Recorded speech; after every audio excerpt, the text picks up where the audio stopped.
In the quiet town of River Bend, where secrets run deeper than graves, 11 wild horses appear at the church every Sunday, leaving residents wondering, is it a message from above or a harbinger of reckoning? When widow Martha Collins recognizes her dead son's horse as the leader of the herd, she becomes entangled in a dangerous game with a powerful man willing to do anything to keep his secrets buried. A sheriff with a troubled past and a relentless journalist join forces to uncover the shocking truth behind the tragedy that has haunted the town for 18 months. In an epic battle between human greed and the untamed spirit of nature, 11 horses become messengers of justice that cannot be stopped, even if it costs them their lives. A brief pause before we begin. Write in the comments where you're listening to our stories from. Subscribe to our channel. It's free and you can always change your mind. Enjoy the story. The first ray of sunlight touched the spire of Grace Spring Baptist Church when Jack Harrison noticed them. 11 wild horses, motionless as statues, lined up along the church fence. The sheriff rubbed his eyes, thinking it was a mirage. But when he opened them again, the horses were still there, majestic, as if carved from stone. This was the third Sunday in a row. No one knew where they came from or where they disappeared to, but the townspeople had already begun to whisper about a miracle. No one except Martha Collins, who, upon seeing the horses through her bedroom window, dropped a cup of coffee from her trembling hands. "They're back," she whispered. "They know everything." Jack adjusted the worn sheriff's star on his chest. At 62, he had seen plenty in the small town of River Bend, Montana. But this was something new. He watched as the first churchgoers approached, slowing their pace at the sight of the strange visitors. The animals stood motionless, like sentinels, their eyes fixed on the wooden doors of the church. Reverend Michael stepped onto the church porch, his face lighting up with a smile at the sight of the unusual guests. "It seems even God's creatures feel the sanctity of this place," he said, addressing the gathering congregation. "Or a devil's curse," Bill Higgins, owner of the largest ranch in the county, muttered under his breath as he passed the sheriff. "Those beasts are frightening my horses." "Time to round them up, Jack." Harrison frowned. Wild horses had appeared in the vicinity of River Bend for decades, but they had never before come so close to town, and certainly not gathered in a herd in front of the church as if on schedule. "They're not hurting anyone, Bill," the sheriff replied. "They're just standing there." "Not hurting anyone yet," Higgins growled. "But I'm not going to wait until they trample someone's child. Next Sunday, I'll bring my men if you don't do something about it." Higgins headed for the church while the sheriff continued to observe the horses. Among them stood a large black stallion with a white mark on its forehead that resembled a star. Its gaze seemed almost human, attentive, assessing. Harrison couldn't shake the feeling that the animal was looking right into his soul. The church bell rang, inviting everyone to the service, and the parishioners streamed inside. The sheriff noticed Martha Collins approaching the church last. At 40, she still retained her former beauty, though the deep shadows under her eyes and premature gray revealed the grief she had endured. After the death of her husband and son in a fire 18 months ago, she hardly left her house, except for Sunday services. As Martha passed the horses, the black stallion turned his head and let out a quiet neigh. The woman froze, her face turning whiter than chalk. For a second, Harrison thought she might faint, but Martha took a deep breath and, lowering her head, hurried into the church. Strange, thought the sheriff. Very strange. The entire time the service was going on, the horses didn't move from their spot. Jack wasn't a particularly religious man and preferred to drink a cup of coffee on his porch on Sunday morning rather than listen to Reverend Michael's sermons. But today he decided to stay and observe the curious phenomenon. From the open windows of the church came the sounds of the organ and the voices of parishioners singing hymns. The sheriff could have sworn that at these moments the wild horses slightly lowered their heads, as if listening to the songs. "Impressive sight, isn't it?" a voice said beside him. Jack turned and saw Sarah Baker, the local journalist. At 30, she was ambitious and assertive, dreaming of working for a major newspaper and seeing in every unusual incident a chance for sensational material. "Are you here for work or saving your soul?" The sheriff smirked. "What do you think?" She pulled out a camera. "This is the third Sunday. I've checked the archives. Nothing like this has ever happened in River Bend's history. Perhaps it's some kind of sign. The only sign I see is a sign of trouble." Harrison sighed. "Higgins wants to round them up." "He wouldn't dare," Sarah exclaimed. "Half the town already considers these horses a blessing. Reverend Michael says they remind us of God's presence in every living creature, and the other half is afraid," the sheriff noted. and I can't blame them. Something's not right here, Sarah. Wild animals don't behave this way without reason. Sarah took several photos of the horses. Have you noticed there are always 11 of them? No more, no less? Jack frowned. She was right. Every Sunday, exactly 11 horses came, and always the same ones. He had already learned to distinguish them by their markings and colors. And have you noticed how strangely Martha Collins reacts to them? The journalist continued, as if she's afraid or feels guilty. Stay out of it, Sarah, the sheriff warned. Martha has suffered enough. I'm just doing my job, Jack. And my intuition tells me there's more to this than just strange behavior from wild horses. The service was coming to an end. The sheriff heard the final "Amen," and a few moments later, the church doors swung open. Parishioners began to exit, many stopping to take another look at the unusual visitors. The black stallion suddenly raised its head and let out a loud neigh. As if on command, all 11 horses turned and galloped away from the church toward the distant hills. The sight was so majestic that some churchgoers even applauded. Jack noticed Martha Collins standing on the church steps, watching the departing horses. Tears glistened in her eyes. "Martha," the sheriff called out, approaching her. "Are you all right?" She startled as if awakening from a trance. "Yes, of course, Jack. They're beautiful, aren't they?" "Beautiful," he agreed. "And strange. Don't you find their behavior unusual?" Martha looked away. "Who knows what drives God's creatures? Maybe they just sense something beyond our understanding." "Maybe," the sheriff said uncertainly.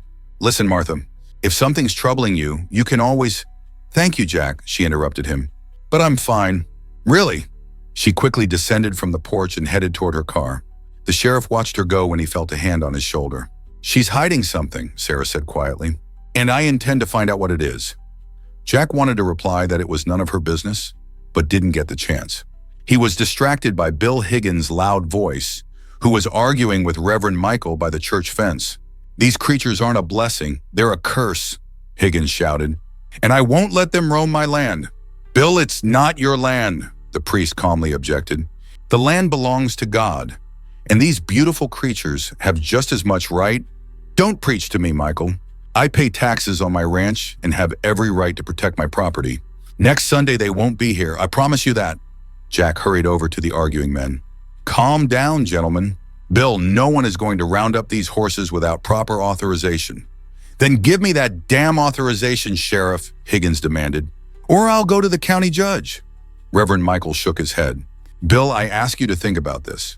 These horses come to God's house. Perhaps it's a sign that we should understand, not oppose." Higgins snorted. "A sign? The only sign I see is 11 wild horses that could damage my business. And if you don't take measures, I'll do it myself." He turned and headed toward his pickup, leaving the sheriff and the priest watching him go. "He won't back down," Reverend Michael sighed. "I'm afraid we're in for trouble next Sunday," Jack nodded. He had the same feeling. But something told him that the real trouble was not connected with Higgins' anger, but with the secret these mysterious animals seemed to keep. And somehow this secret was linked to Martha Collins and the tragedy that occurred 18 months ago. The sheriff cast a final glance at the distant hills where the horses had disappeared. "What are you trying to tell us?" he thought, not expecting an answer. "At least not today." Martha Collins closed the door behind her and leaned against it with her back, as if shutting out the entire world. Her home, once full of life and laughter, now seemed like an empty shell. The photographs on the walls were the only reminder that a happy family had once lived here. Thomas, her husband, with his broad smile and kind eyes, and Michael, their son, who had inherited his father's smile and her stubbornness. 18 months had passed since the night when fire destroyed their stable, along with Thomas and Michael, but the pain hadn't subsided. Sometimes Martha thought she could hear their voices in the empty rooms, see their silhouettes from the corner of her eye. But today she was haunted by a different image. 11 wild horses standing motionless in front of the church, and especially the black stallion with the white star on its forehead. His gaze. In that moment when their eyes met, Martha felt that he knew everything that had happened that night. She approached the dresser and took out an old photograph from the top drawer. It showed Michael sitting atop a young black stallion, the very same horse that now came to the church every Sunday. "Stargazer," Martha whispered, running her finger over the image. "You've come back. Why?" Her thoughts were interrupted by a knock at the door. Martha quickly put away the photograph and went to answer. Sheriff Harrison stood on the threshold. "Jack, has something happened?" "Nothing special," he replied, removing his hat. "Just thought I'd stop by." May I come in? Martha nodded and stepped back, letting him into the house. The sheriff looked around. He hadn't been here since the funeral. The house was clean but lifeless, like a museum rather than a place where someone lived. Coffee, Martha offered.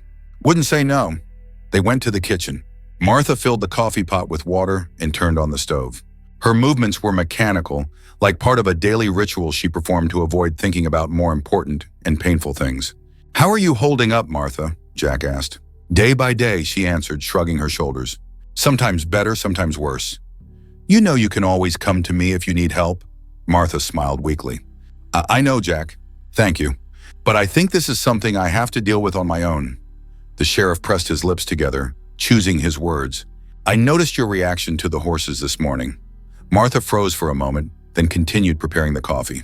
They just reminded me of the time when we had the stable, that's all. Just that? Jack persisted. It seemed to me you were frightened. Martha placed a steaming cup of coffee in front of him and sat down opposite. What do you want to hear, Jack? That I think it's some kind of sign? That these are the souls of Thomas and Michael returned in the form of wild horses? Her voice faltered. I don't believe in such things. Neither do I, the sheriff nodded. But I do believe that in nature, everything has its explanation. And the behavior of these horses, it's unnatural. Maybe they're just used to the sound of the organ, Martha suggested. Or they enjoy human company. Maybe, Jack repeated uncertainly. Bill Higgins wants to round them up. Martha's head shot up. He can't do that. They're wild animals. She broke off, noticing the sheriff's attentive gaze. I just think they should be left alone, she finished more quietly. That black stallion with the white mark, Jack began, watching Martha's reaction. He looks like the leader, and I think I've seen him somewhere before. Martha gripped her cup so tightly that her knuckles turned white. There are many black horses in these parts, Jack, but not with such a distinctive star on the forehead, the sheriff objected. He reminds me of that colt Thomas bought for Michael before. Stargazer, Martha said softly. His name was Stargazer, Jack nodded. Right. But didn't he die in the fire along with… No, Martha interrupted. Stargazer ran away a few days before the fire. Thomas and Michael looked for him, but unsuccessfully. We thought he'd joined the wild horses. And you think he's come back now? After all this time? Martha stood up and walked to the window. In the distance, she could see the hills where the horses had gone.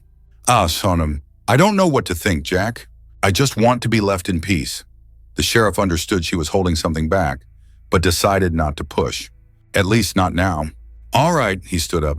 Thanks for the coffee. And if you need anything, I know, Martha nodded. Thank you, Jack. After the sheriff left, Martha returned to the dresser and took out the photograph of Michael with Stargazer again. Her hand was trembling. Why now? She whispered. Why after a year and a half? Sarah Baker sat at her computer in the small office of the local newspaper, River Bend Chronicle.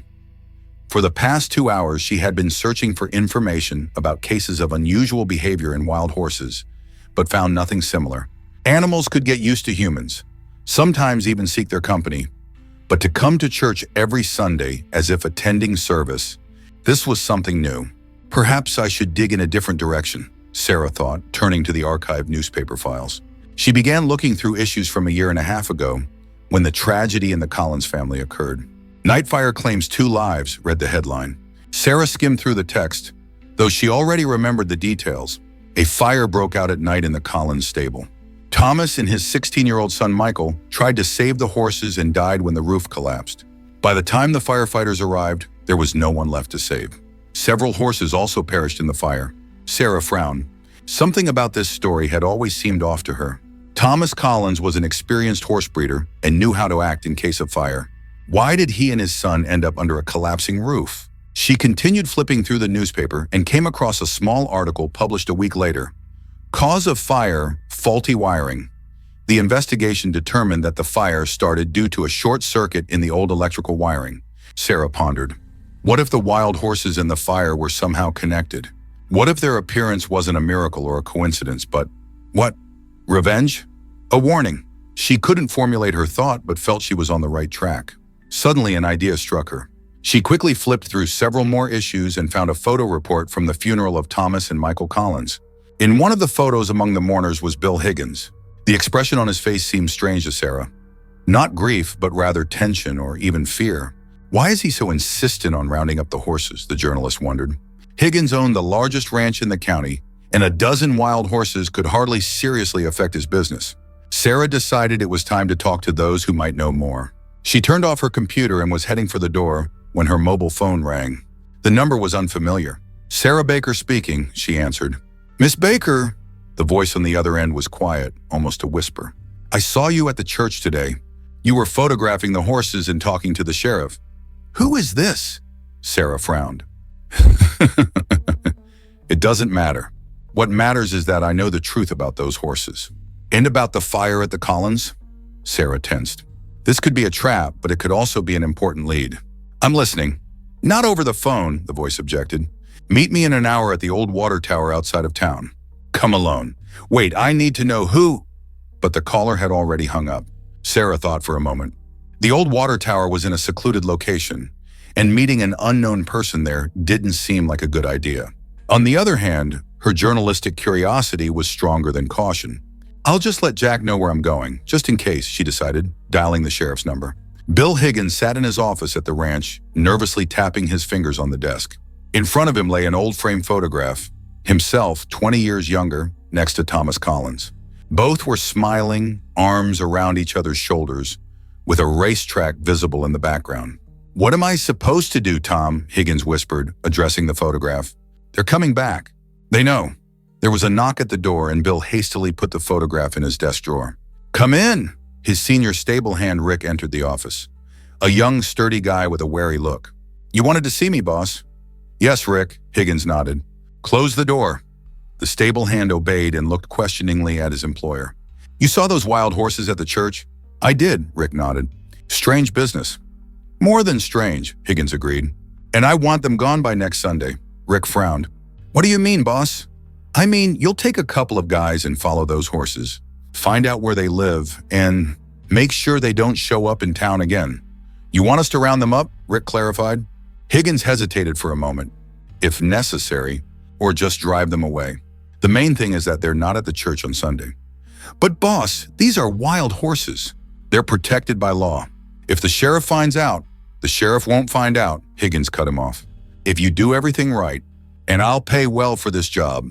Rick hesitated. He loved horses and had no desire to harm wild animals. But he needed the money, and Higgins paid generously. "All right, boss. I'll take care of it." "Excellent." Higgins took an envelope from the safe and handed it to the stable hand. "Here's an advance. You'll get the rest when the job is done."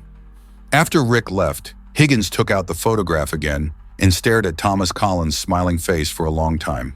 "I'm sorry, old friend," he whispered, "but I can't let the truth come to light. Too much is at stake." He walked to the window and looked out at the distant hills. Somewhere out there were 11 wild horses that threatened the life he had built, and he couldn't allow that. The sun was setting, painting the sky in fiery colors. It reminded Higgins of another fire, the one that had changed everything. He hadn't planned for it to happen that way. It was supposed to be a simple insurance scam. No one was supposed to get hurt. But things went terribly wrong. And now, a year and a half later, the past was catching up to him, in the form of 11 wild horses led by a black stallion with a white star on its forehead. A horse that should have died in that fire but somehow escaped. A horse that seemed to remember everything. "I won't let it happen," Higgins muttered, clenching his fists. "I've come too far." He picked up the phone and dialed a number. "Hello," he said when someone answered. "We need to talk." "It's about the horses." The old water tower stood like a silent sentinel on the outskirts of River Bend, its metal frame rusted and weathered by decades of Montana's harsh seasons. Sarah Baker pulled her car onto the dirt track leading to the tower and killed the engine. The evening shadows were lengthening across the landscape, painting the hills in deepening shades of purple and blue. In the distance, she could see the church spire, a slim finger pointing skyward. She checked her phone. No signal, not surprising this far out. Before leaving town, she had texted Sheriff Harrison with her location, just in case. Sarah wasn't naive. Meeting an anonymous tipster in a remote location had all the hallmarks of a bad decision, but her journalistic instincts were too strong to ignore. "This better be worth it," she muttered, grabbing her recorder and stepping out of the car. The wind whispered through the tall grass, carrying the scent of sage and pine. Sarah scanned the area but saw no one. No other vehicles were visible either. Had her mysterious caller changed their mind? "Hello?" she called out, her voice carried away by the breeze. "Anyone here?" For a moment, only silence answered. Then a figure emerged from behind the water tower's support structure. A man, tall and lean, with a worn cowboy hat pulled low over his face. "Miss Baker?" he said, his voice matching the one from the phone. Soft, cautious. "That's me," Sarah replied, taking a few steps forward. "And you are?" The man hesitated, then slowly pushed his hat back, revealing a weathered face with deep-set eyes. Sarah recognized him immediately. Pete Morgan, one of Bill Higgins's ranch hands. They had crossed paths before, when she'd done a piece on local ranching the previous year. "Friend for me, Pete. What's this about?" "I wasn't sure you'd come," he said, glancing nervously over his shoulder as if expecting someone to appear. "If Higgins finds out I'm talking to you..." "He won't hear it from me," Sarah assured him, switching on her recorder inside her jacket pocket. "You said you know something about the horses? And the Collins fire?" Pete nodded, leaning against one of the tower's supports. "I've been working for Higgins for 9 years. Never had a problem with the man until about 2 years ago. That's when things started changing. He got secretive, started having private meetings with Thomas Collins." "They were friends, weren't they?" Sarah asked. "More than that. They grew up together, raced horses in their youth. But these meetings weren't friendly catch-ups. They'd argue. I overheard them once. Something about insurance and debts." Sarah's reporter instincts tingled. "The debts? Whose debts?" "Higgins. The ranch was in trouble. Still is, though he keeps it quiet. Bad investments, gambling debts. I think he was trying to get Tom to do something for him. Something Tom didn't want to do. And this relates to the fire. How?" Pete looked up at the darkening sky, his face tight with what seemed like guilt. "A week before the fire, I was sent to Collins' place to deliver some paperwork. I saw Higgins there, in the stable with Tom. They were arguing again. Tom was saying he wouldn't go through with it, that it was too risky. Higgins grabbed him by the shirt, told him he didn't have a choice.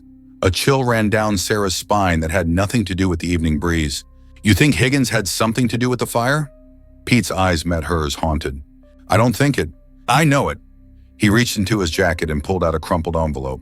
"The night of the fire, I was supposed to be off. But Higgins called me in, said he needed me to take care of something urgent at the south pasture. When I got there, nothing was wrong. By the time I got back, the fire had already started." He handed Sarah the envelope. "The next day, I found this in the trash outside Higgins' office. It's a receipt for 5 gallons of accelerant, purchased the day before the fire." Sarah took the envelope with trembling fingers. "Why didn't you go to the sheriff with this?" "And say what? That I found a receipt in the trash? I had no proof Higgins used it at Collins' place. Besides, Higgins is powerful in this county. Who'd take my word over his?" "But why are you coming forward now?" Sarah asked, though she suspected she knew the answer. "The horses," Pete said simply. "When I saw them at the church that first Sunday, I knew. Especially that black stallion with the star. That's Stargazer, Michael Collins' horse. Tom bought him for the boy's 16th birthday. Martha said Stargazer ran away before the fire." Pete shook his head. "No, Miss Baker. I helped Tom load Stargazer onto a trailer the day before the fire. Tom said he was sending the horse to a friend's place for training, but I think he was trying to get the animal away from whatever he knew was coming." Sarah's mind was racing. "So you think the horse is coming to the church is a sign," Pete finished for her. "A message. Those horses belong to the Collins family. Somehow they know what happened that night, and they're not going to let it be forgotten. But that's..." Sarah hesitated, not wanting to use the word impossible. "Crazy," Pete suggested with a grim smile. "Maybe, but I've worked with horses all my life, Miss Baker. They know more than people give them credit for. And that black stallion, there's something in his eyes, something that doesn't belong in an animal." A sudden gust of wind swept around them, carrying a hollow sound that might have been the creaking of the water tower, or might have been something else entirely. Sarah suppressed a shiver. Why tell me all this? Why not go to Sheriff Harrison? Jack's a good man, but he needs evidence, not hunches and ghost stories. You're a reporter. You can dig deeper without setting off alarms. And right now, we need to be careful. Higgins is planning something." "What do you mean?" Pete pushed away from the support, stepping closer. "He's hired Rick and a couple of other hands to track down the horses before next Sunday. Said he wants them driven off or rounded up. He can't do that. They're protected wildlife." "You think Higgins cares about that?" "He's scared, Miss Baker. Scared of what those horses represent. And scared men do desperate things." Sarah carefully tucked the envelope into her pocket. "I need more, Pete. Something concrete that ties Higgins to the fire. I don't have anything else, Pete admitted. But maybe Martha Collins does. They say she hasn't been the same since the fire. Keeps to herself, doesn't talk about that night. But she must know something. She's been through a lot, Sarah said, thinking of the haunted look in Martha's eyes when she watched the horses. I don't want to cause her more pain. Sometimes pain is the price of truth, Pete replied softly. And I think Martha Collins has been paying that price alone for too long. In the distance, the sound of an approaching vehicle made them both tense.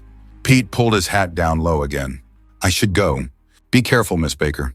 And watch your back. Higgins has eyes everywhere in this town. Before Sarah could respond, Pete was already moving away, disappearing into the growing darkness beyond the water tower. Sarah hurried back to her car, the envelope feeling like a hot coal in her pocket. As she started the engine, her headlights briefly illuminated a pickup truck turning onto the dirt track, a familiar truck with the Higgins Ranch logo on the door. Sarah's heart raced as she pulled away in the opposite direction, taking the back road toward town. Had someone followed Pete? Or was it just coincidence? Either way, she had a story now. A story with legs. But first, she needed to talk to Sheriff Harrison. Jack Harrison was enjoying a rare moment of peace on his front porch, nursing a glass of bourbon and watching the sunset, when his phone buzzed with a text from Sarah Baker. He frowned at the message. Meeting source at Old Water Tower. Back in an hour. That girl's going to get herself in trouble one of these days, he muttered, but made a mental note to check in if he didn't hear from her soon. He didn't have to wait long. Just as the last sliver of sun disappeared behind the mountains, Sarah's car pulled up in front of his house. She climbed out looking windswept and excited, a familiar expression that usually meant she'd stumbled onto something big. Jack, she called, hurrying up the steps. We need to talk. Most people call first, he remarked, but gestured to the empty chair beside him. Bourbon? I'll take that drink, she said, dropping into the chair. And then you need to hear what Pete Morgan just told me. By the time Sarah finished relaying her conversation with Pete, including the receipt for accelerant, the bourbon was gone and the stars were coming out, bright pinpricks in the vast Montana sky. That's quite a tale, Jack said finally, his weathered face thoughtful. But it's still circumstantial, Sarah. A receipt doesn't prove Higgins used the accelerant at the Collins place. But it's suspicious, isn't it? Combined with what Pete overheard? Suspicious, yes. Enough for an arrest warrant? No. Jack ran a hand through his thinning hair. The fire investigation concluded it was faulty wiring. Reopening that would take more than a ranch hand's recollections and a receipt that could be for legitimate ranch use. Sarah leaned forward, frustrated. So we do nothing? Let Higgins get away with it? I didn't say that, Jack corrected her. I said we need more, and we need to tread carefully. If Higgins really did have something to do with that fire, and if he thinks we're on to him, he let the implication hang in the air. What about the horses? Sarah asked. Pete says Higgins is planning to round them up or drive them off before next Sunday. That I can do something about, Jack nodded. Wild horses are protected on federal land. If Higgins or his men interfere with them, that's something I can act on. So what's our next move? Jack raised an eyebrow at the hour but didn't comment on it. First, I need to have a talk with Rick, find out what Higgins has planned. Then I think it's time I had another chat with Martha Collins. If anyone knows what was going on between Higgins and her husband, it would be her.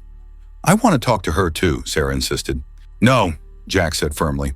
You've stirred up enough already. Let me handle Martha. She trusts me, or at least she used to. You focus on what you do best.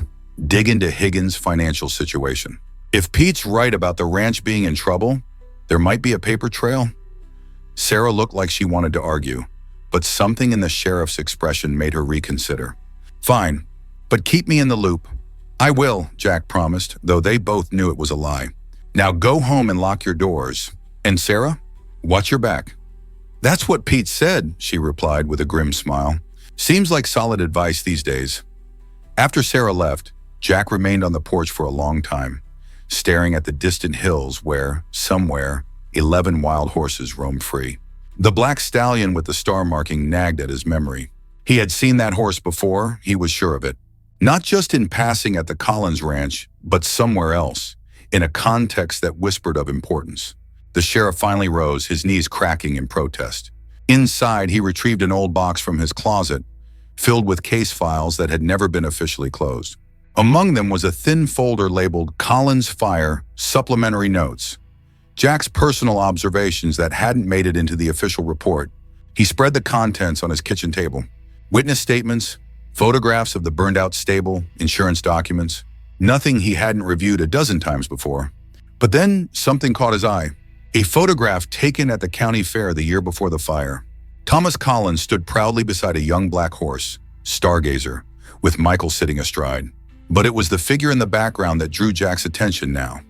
Bill Higgins, his face tense, watching the Collins family with what could only be described as envy or resentment. Jack pulled out his magnifying glass for a closer look. In Higgins' hand was a betting slip, crumpled as if in anger. And behind him, partially obscured, stood a man Jack recognized as Victor Desmond, a known loan shark from over in Grayson County. "Well, I'll be damned," Jack murmured. He reached for his phone to call Sarah, then thought better of it. This was thin evidence at best, the kind that got people's hopes up prematurely. He needed more before dragging anyone else into what might be nothing but shadows and coincidence. Still, as he returned the files to their box, Jack couldn't shake the feeling that the pieces were starting to align. The horses coming to the church every Sunday, Martha's strange reaction, Higgins' desperate insistence on removing them, and now Pete Morgan's revelations about debt and insurance. Tomorrow he'd talk to Martha again, and this time he wouldn't leave until he got some honest answers. Martha Collins sat at her kitchen table, a cold cup of tea forgotten in front of her. In her hands was the photograph of Michael and Stargazer, its edges worn from constant handling. Outside, the night was deep and still, but inside her mind, memories whirled like autumn leaves in a storm. The knock at her door was so unexpected that she gasped, the photograph slipping from her fingers and falling to the floor. For a moment, she considered not answering. It was past 10, and no one in River Bend called on neighbors at this hour without dire reason. The knock came again, more insistent. Martha retrieved the photograph, tucked it into her pocket, and moved cautiously to the door. "Who is it?" she called, one hand on the deadbolt. "It's me, Martha." "Bill." Her blood seemed to freeze in her veins. Bill Higgins. The last person she wanted to see, especially tonight. "It's late, Bill. Whatever it is can wait until morning." "No, it can't." His voice was low, urgent. "Please, Martha. 5 minutes." Against her better judgment, Martha unlocked the door and opened it just wide enough to see him standing on her porch. Bill Higgins looked older than she remembered, his face lined with stress, his normally immaculate clothing rumpled. "What do you want, sir?" she asked, making no move to invite him in. Bill glanced nervously over his shoulder at the empty street. "Can I come in?" "What I have to say shouldn't be overheard." Martha hesitated, then reluctantly stepped back. Bill entered quickly and she closed the door behind him, keeping her hand on the knob as if ready to show him out at any moment. "Make it quick," she said coldly. Bill ran a hand through his thinning hair. "It's about the horses, Martha. Specifically that black stallion." "What about him?" "You know what about him?" Bill's voice hardened slightly. "That's Stargazer. Michael's horse. The one that should have died in the fire." Martha's grip on the doorknob tightened until her knuckles whitened. "Is that what you came to say? To remind me of what I lost?" "No," Bill shook his head. "I came to warn you. People are talking. Sarah Baker's asking questions. Pete Morgan has been filling her head with theories." "What kind of theories?" Martha asked, though she already knew. Bill stepped closer, his voice dropping to a whisper. "About the fire. About what really happened that night." Martha felt the photograph in her pocket like a burning coal against her thigh. "I don't know what you're talking about." "Don't play dumb, Martha," Bill snapped, then immediately softened his tone. "I'm sorry. We need to be careful. Both of us. If the truth comes out..." "The truth," Martha's voice rose despite herself. "The truth is that my husband and son are dead because of you." "Lower your voice," Bill hissed, glancing anxiously at the windows. "And that's not fair. It was an accident. I never meant for anyone to get hurt." Martha laughed, a hollow sound devoid of mirth. "An accident? You deliberately set fire to our stable for insurance money, Bill. There's nothing accidental about that." "Tom agreed to the plan," Bill insisted. "The stable was supposed to be empty. The horses moved out, no one around. Just enough damage to claim the insurance. We were both going to benefit. Until Tom changed his mind," Martha said quietly. "He told you he couldn't go through with it, that he'd found another way to help you with your debts." Bill's face darkened. "He waited until the last minute to back out, after everything was in motion. I couldn't stop it by then." "You could have warned him about the timing," Martha's voice broke. "Instead, you let him and Michael walk into that stable not knowing." "I tried to call," Bill protested weakly. "The lines were down that night, remember? The storm— Don't! Martha cut him off, tears starting to flow freely now. Don't you dare make excuses. You knew their routine. You knew they always checked on the horses before bed. You could have driven over, stopped them. Bill fell silent, his face a mask of what might have been genuine remorse, or simply fear of consequences. What do you want from me, Bill? Martha asked finally. Why are you really here? He drew a deep breath, seeming to gather himself. Those horses coming to the church, it's stirring things up, making people ask questions we don't want answered. I need your help to stop it. My help? Martha was incredulous. You think I have any control over wild horses? Not all of them. Just one. Stargazer. Bill's eyes narrowed. He's the reason the others follow. He's the leader, and he has a connection to you through Michael. Martha shook her head in disbelief. You're not making any sense. I've seen how he looks at you, Martha. How they all look at the church. It's like they're waiting for something. For a sign. From you. A cold feeling spread through Martha's chest. She had felt it too. The intensity of Stargazer's gaze. The sense that he was trying to communicate something. But she dismissed it as grief and imagination. What exactly are you asking me to do? Bill reached into his pocket and pulled out a small vial. It's a sedative. Harmless. Just enough to make him docile. We can relocate him, find him a good home far from here. The other horses will stop coming once he's gone. Martha stared at the vial, appalled. You want me to drug my son's horse? The last living connection I have to him? I want you to help me prevent a scandal that would destroy us both, Bill countered. If people start believing the horses are some kind of supernatural message, if they start digging into the fire again, then what? The truth might come out? You might finally face consequences for what you did. Bill's expression hardened. We both have secrets, Martha. Or have you forgotten your own role in all this? Martha felt as if she'd been slapped. I had nothing to do with the fire? No, Bill agreed. But you've known the truth for 18 months. Known and said nothing. Accepted the insurance payout. Let everyone believe it was an accident. Because the truth wouldn't bring them back, Martha whispered. It wouldn't undo what happened. Exactly, Bill pressed his advantage. So why stir it all up now? Why let these animals reopen wounds that were finally starting to heal? Martha turned away, unable to look at him any longer. Through the window, she could see the distant hills, silvered by moonlight.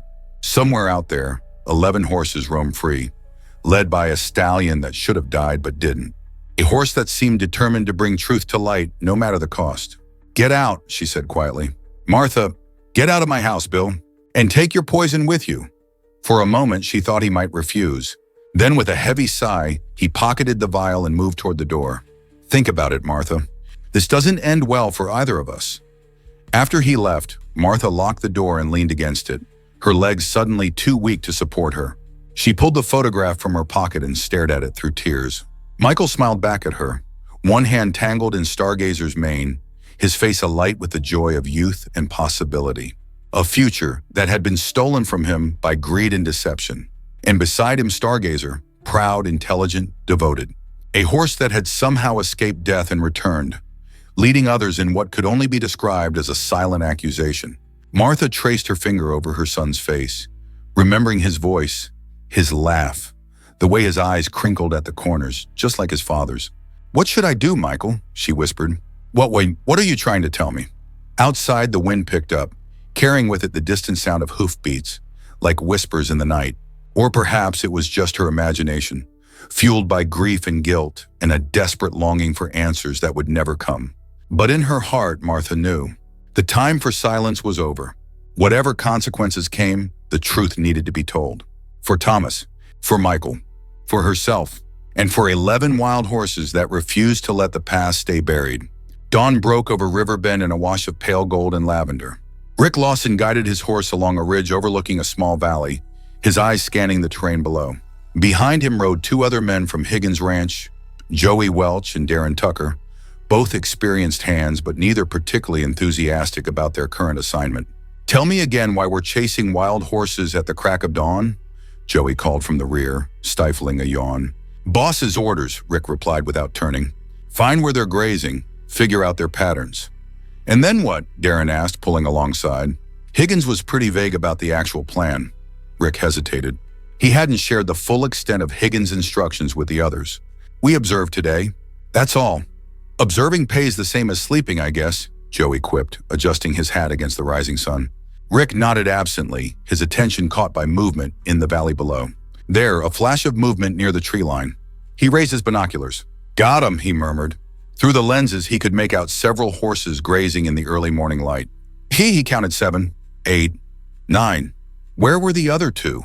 The black stallion was among them, his coat gleaming like polished obsidian in the sunlight. "How many?" Darren asked, squinting down at the valley. 9 so far, Rick answered, still scanning. "Keep quiet. They spook easy." The 3 men remained motionless on the ridge, watching. Rick couldn't help but admire the animals. Their grace, their freedom. He'd worked with horses all his life, but there was something special about these wild ones. Especially the black stallion.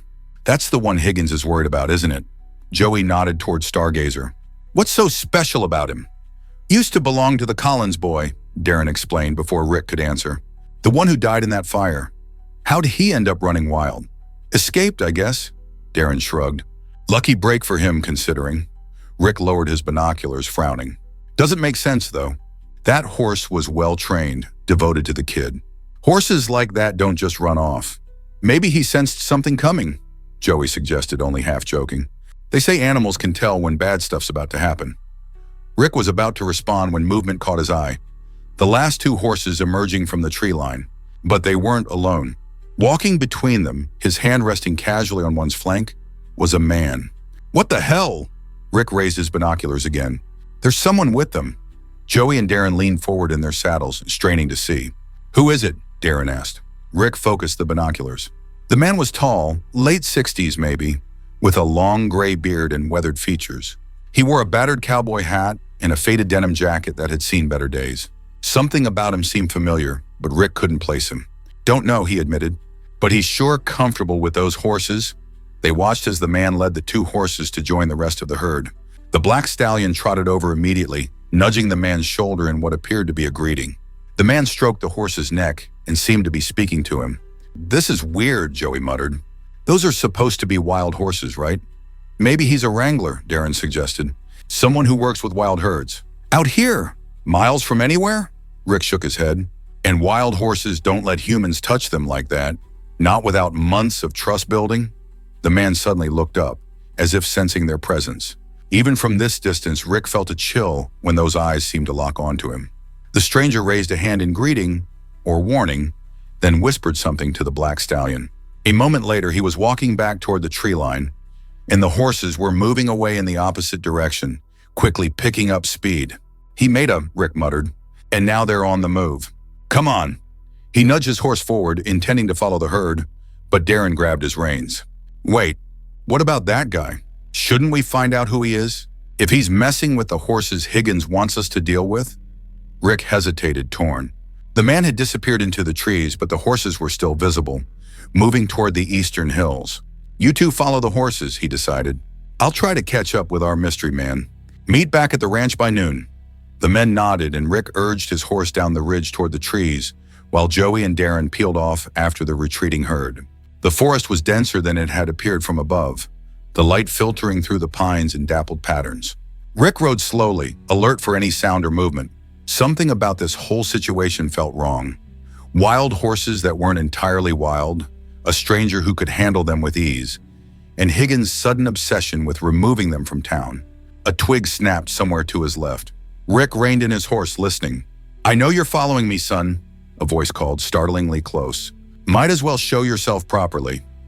Rick tensed, then guided his horse toward the voice. In a small clearing stood the bearded man, leaning casually against a pine trunk as if he'd been waiting.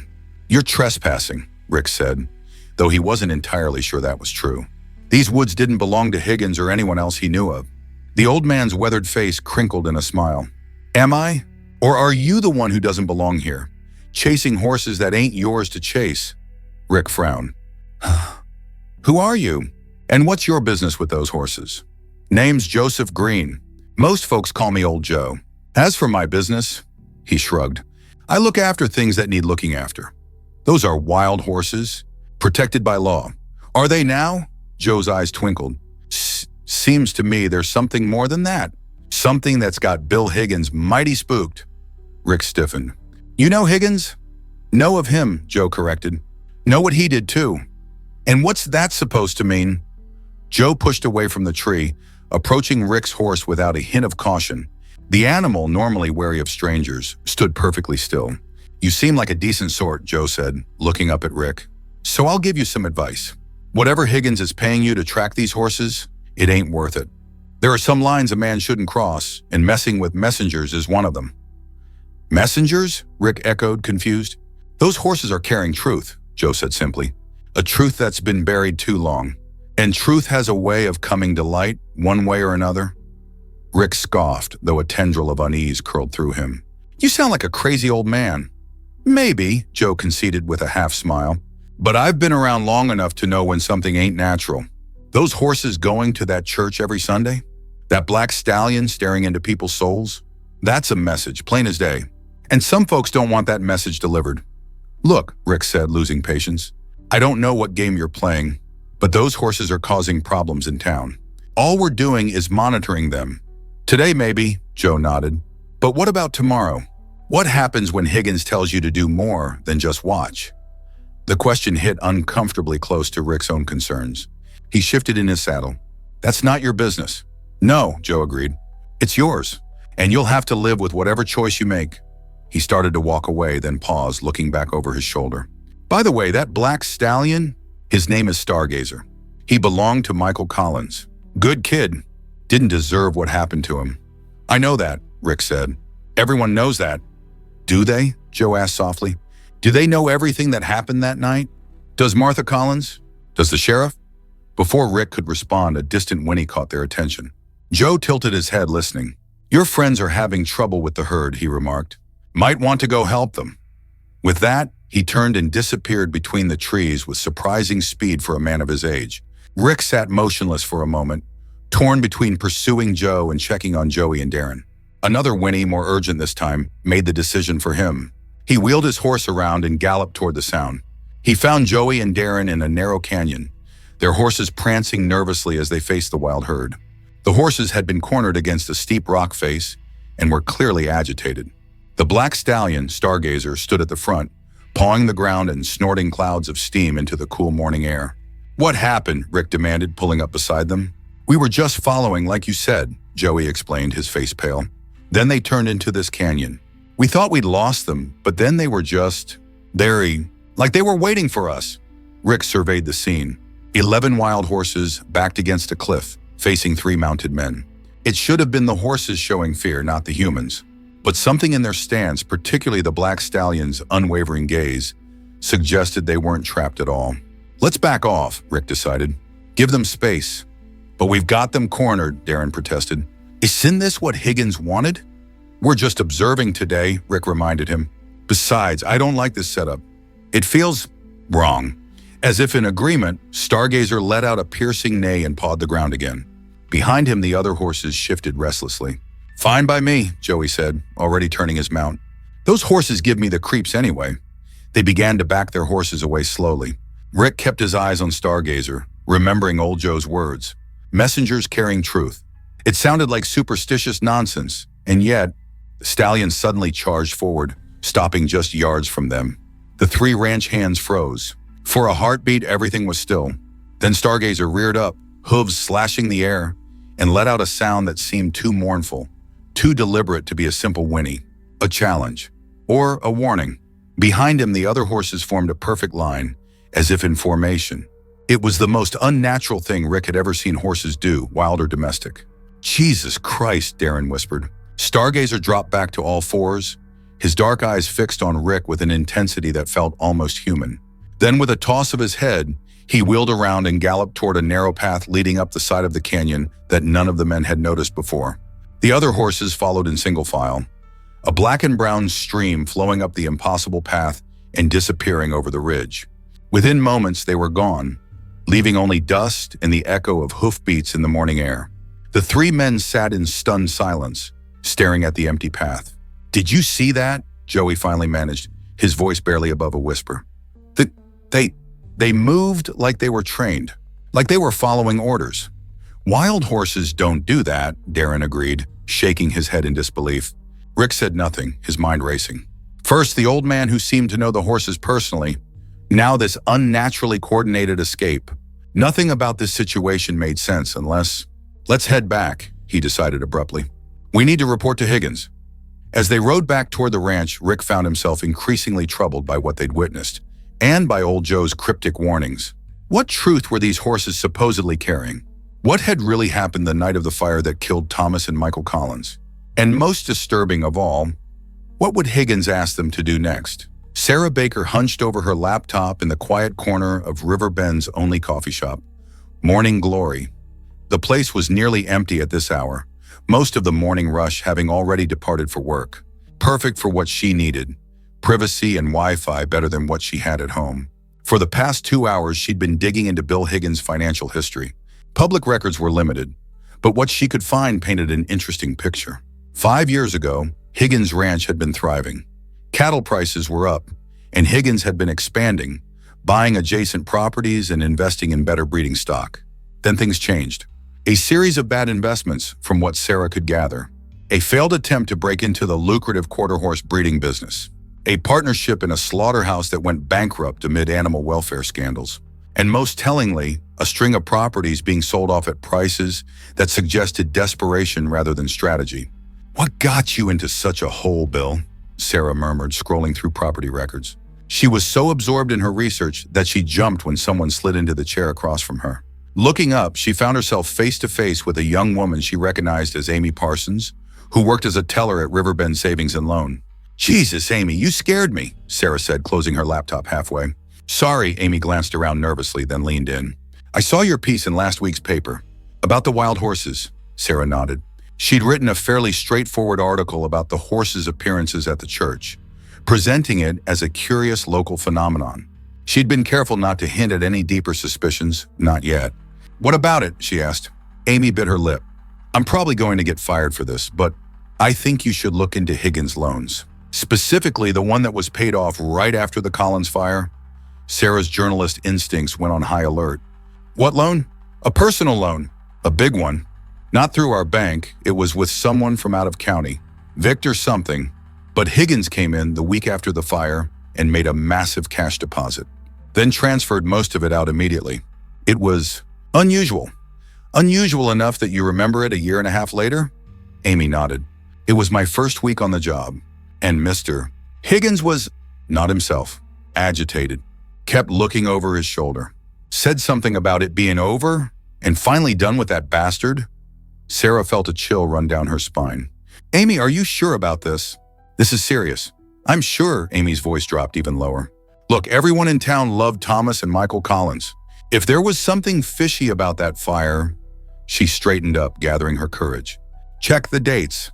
The deposit was made 2 days after the insurance payout to Martha Collins cleared." Sarah's mind was racing, fitting pieces together.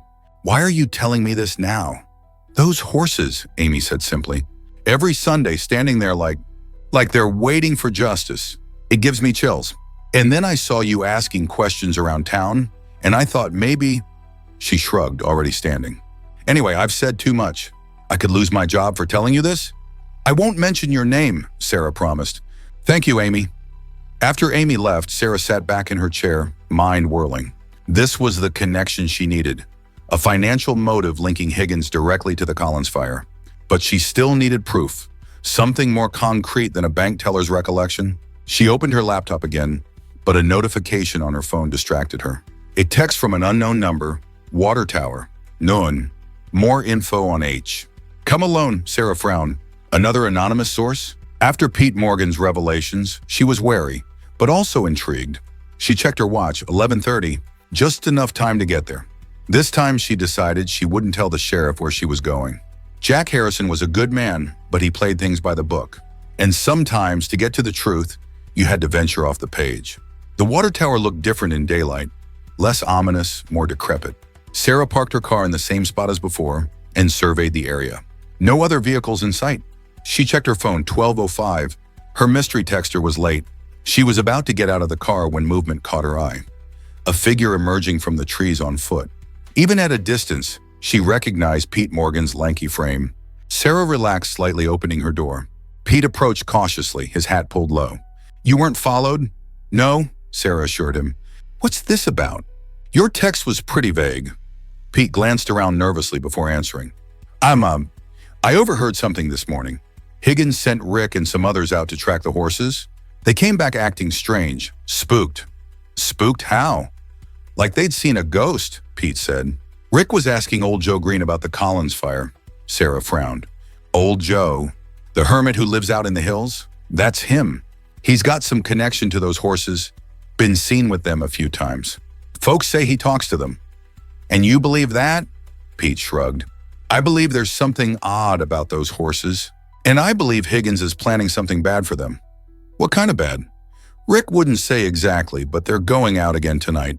With rifles, Sarah's blood ran cold. They're going to shoot wild horses? That's a federal offense. Higgins is desperate, Pete said grimly. And desperate men do desperate things. Sarah thought of Amy's information about the loan repayment. If Higgins had used insurance money from the Collins fire to pay off a dangerous creditor, the horse's weekly appearances would be like a ticking time bomb to him, a constant reminder of his guilt, visible to the entire town. I need to tell Sheriff Harrison, she decided. That's why I contacted you, Pete agreed. They're heading out after dark, planning to make it look like an accident or blame it on poachers. Thank you for this, Pete. You're taking a risk. Pete looked away, his face troubled. I've worked for Higgins for years. He's not a bad boss, pays fair. But this, whatever happened with the Collins fire, whatever he's hiding, I can't be part of hurting those horses. Sarah touched his arm briefly. You're doing the right thing. As Pete melted back into the trees, Sarah dialed Jack Harrison's number, her fingers trembling slightly. This was no longer just about uncovering the truth of an 18-month-old tragedy.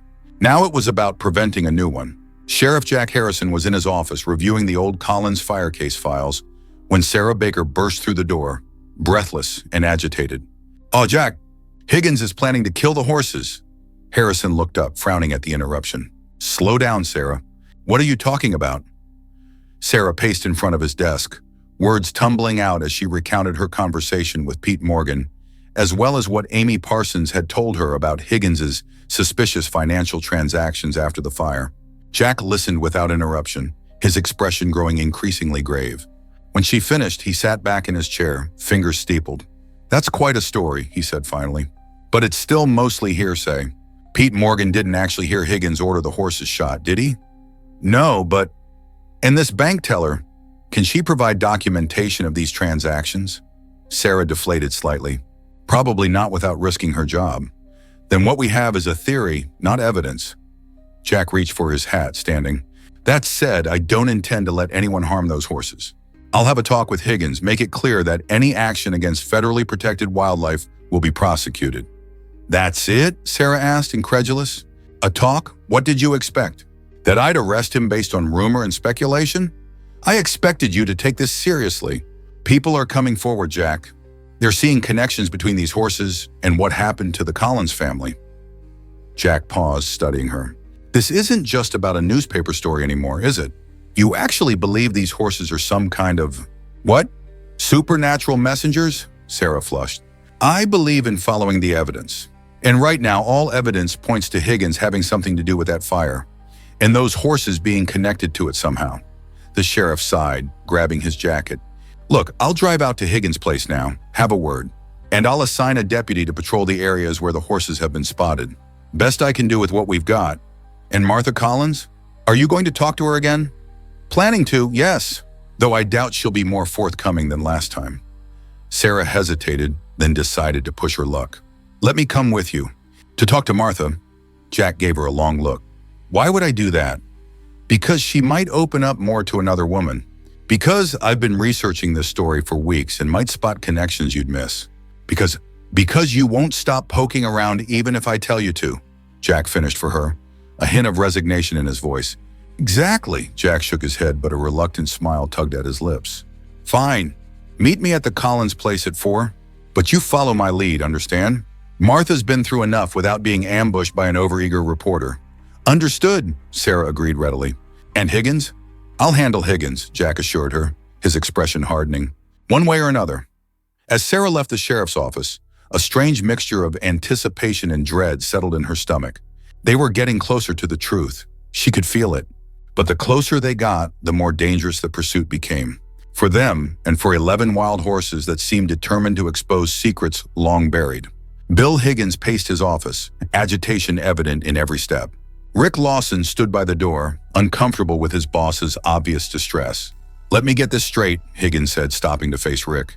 "You're telling me these horses, led by Stargazer, outsmarted 3 experienced ranch hands?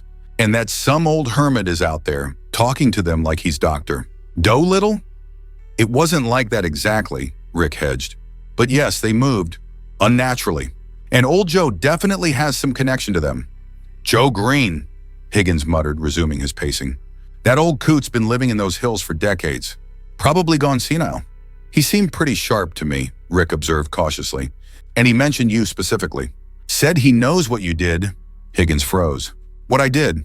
What the hell does that mean?" Rick shifted uncomfortably. "He mentioned the Collins fire. Said the horses are messengers carrying truth. Whatever that means." "It means he's crazy," Higgins snapped, but his face had paled. "And those are just horses? Wild animals. With all due respect, boss, I've worked with horses my whole life.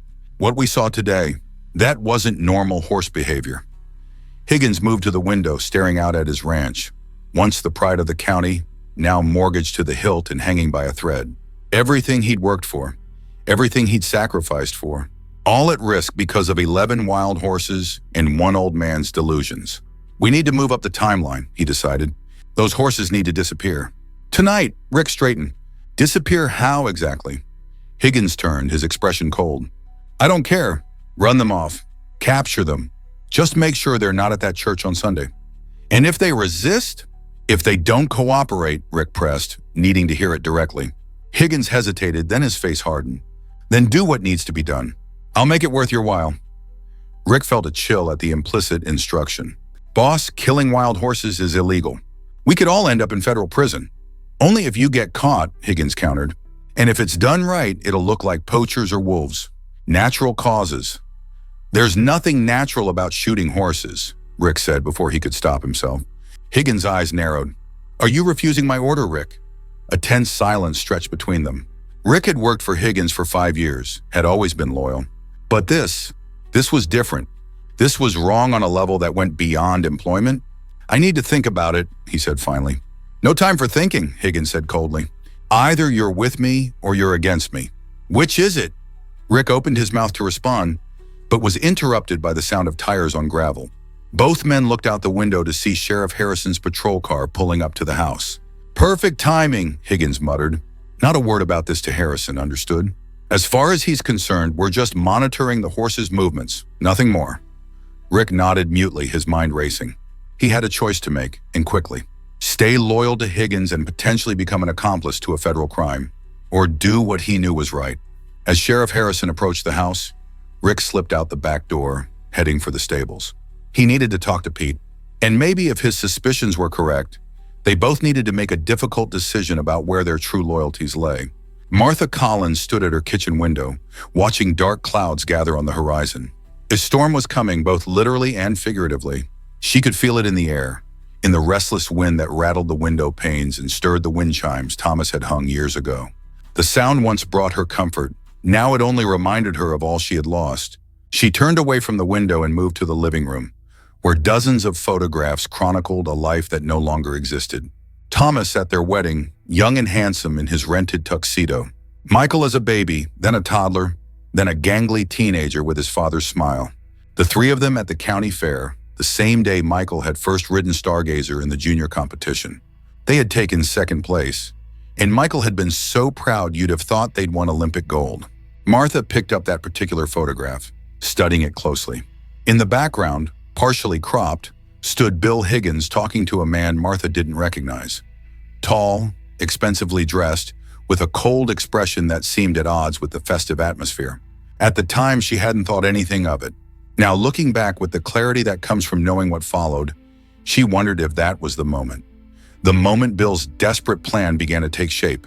The sound of vehicle tires on her gravel driveway pulled her from her thoughts.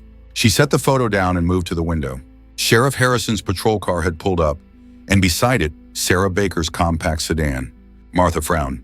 She had expected Jack would return, but the reporter's presence was unwelcome.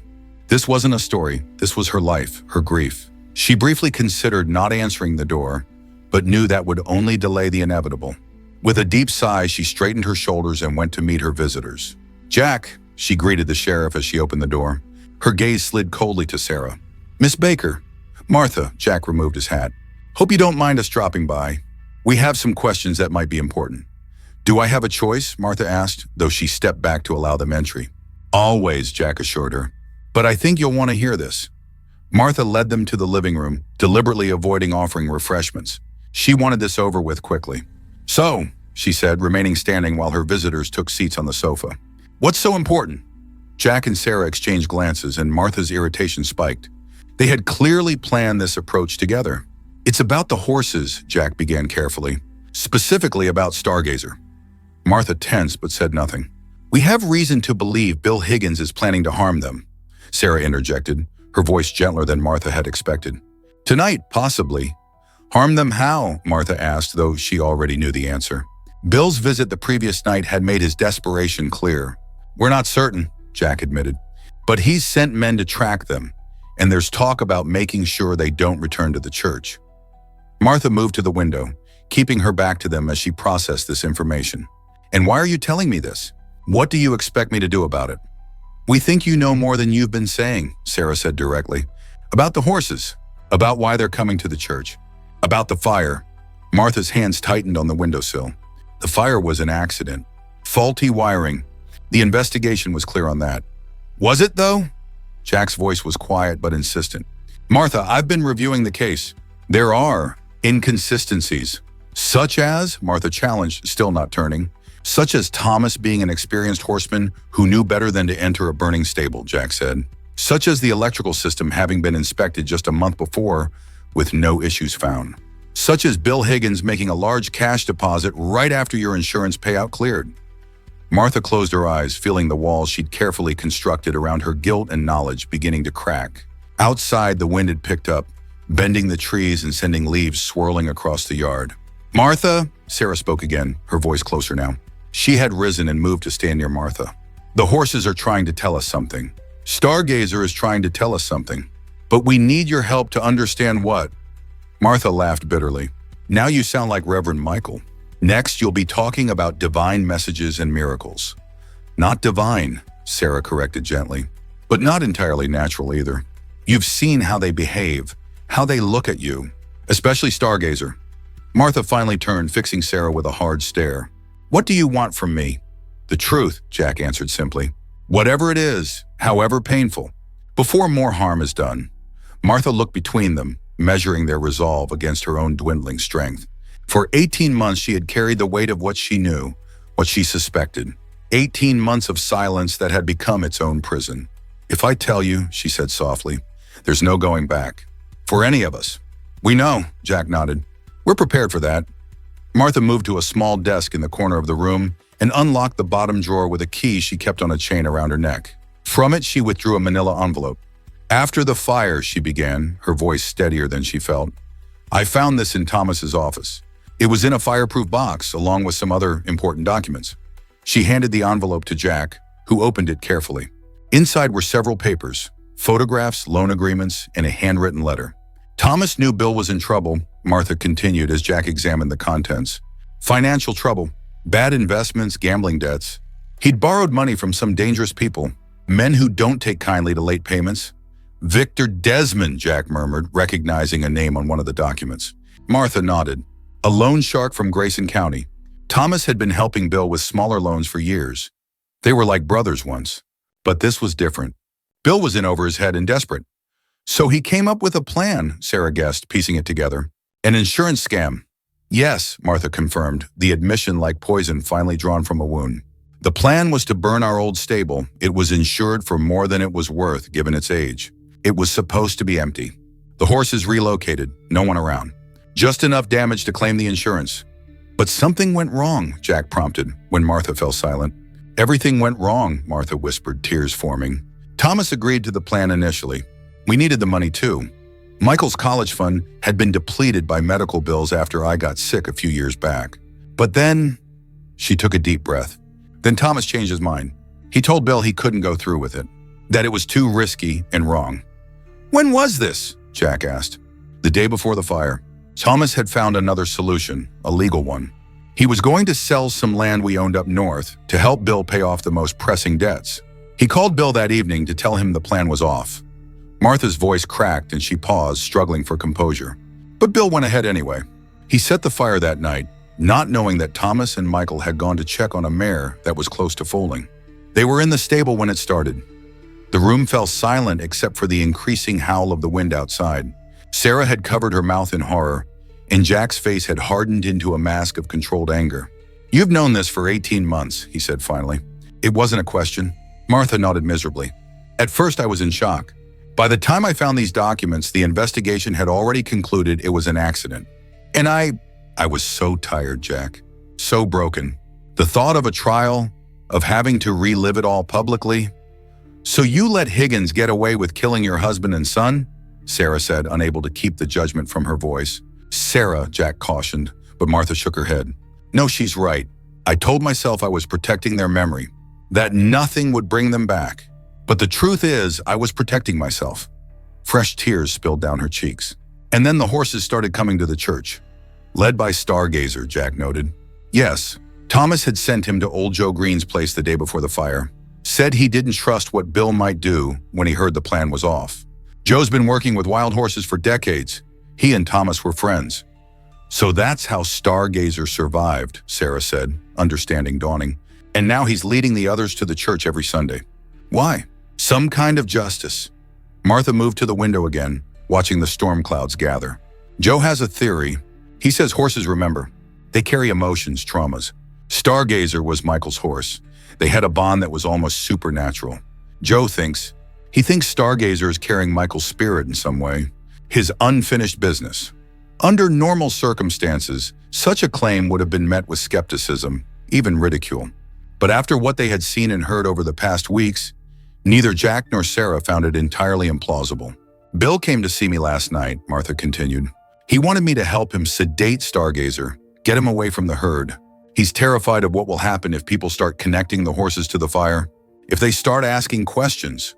With good reason, Jack said grimly. This is evidence of premeditated arson resulting in 2 deaths. That's murder, Martha. I know, she whispered. I've always known. I couldn't face it. And now, Sarah asked, now that Higgins is planning to harm the horses? To silence them permanently? Martha turned, her face transformed by a resolve that had been absent moments before. Now I want justice. For Thomas. For Michael. For what was taken from us. Jack stood, gathering the documents carefully. I'll need your formal statement, and these will need to be entered as evidence. I understand, Martha nodded. Whatever you need. What about tonight? Sarah pressed. If Higgins is planning to harm the horses, I'll handle Higgins, Jack assured her. With this evidence, I can get a warrant. But first, we need to find those horses. Keep them safe until this is over. I think I know someone who can help with that, Martha said, reaching for her phone. Someone who knows where they'll be tonight. As she dialed, a crack of thunder sounded in the distance. The storm was getting closer. Martha only hoped they weren't already too late. Old Joe Green's cabin sat nestled against a rocky outcropping deep in the hills, a half-mile from the nearest dirt road. Built of rough-hewn logs and local stone, it blended so perfectly with its surroundings that one could pass within yards and never notice it. Martha led Jack and Sarah up the narrow path, her steps surprisingly sure for someone who claimed not to have visited in years. The wind had picked up significantly, carrying the scent of impending rain. Above them, the sky had darkened to a threatening gunmetal gray. Joe's lived out here for as long as anyone can remember, Martha explained as they approached the cabin. Thomas used to bring Michael here to learn about wild horses. Joe's got away with them that's almost mystical. And you think he can help us find Stargazer and the others before Higgins does? Jack asked, skeptical, despite everything he'd heard. I know he can, Martha said with quiet certainty. As they reached the clearing where the cabin stood, the door opened before they could knock. Old Joe stood in the doorway, his tall frame silhouetted against the warm light within. He showed no surprise at their arrival. Been expecting you, he said by way of greeting. Though you sure took your time about it. Martha stepped forward. Hello, Joe. It's been a while. Too long, the old man agreed, his weathered face softening. You look tired, Martha Collins. But better than last I saw you. Truth has a way of lightening burdens. You know why we're here? Jack asked, studying the strange man before him. Course I do, Joe replied, stepping back to invite them in. You're here about the horses? About Stargazer? About what that fool Higgins is planning tonight? The interior of the cabin was surprisingly spacious, warmly lit by oil lamps and a crackling fire in the stone hearth. The walls were lined with books and curious artifacts that spoke of a life lived close to nature, but not without education and refinement. How do you know what Higgins is planning? Sarah asked as they settled around a rough-hewn table. Joe's eyes, bright and clear, despite his apparent age, fixed on her. Horses tell me things. People too, though they don't always know they're talking. That young fella Rick came asking questions this morning. Worried questions about what his boss expects of him tonight. And what does he expect? Jack pressed. Blood, Joe said simply. Higgins wants those horses gone, one way or another.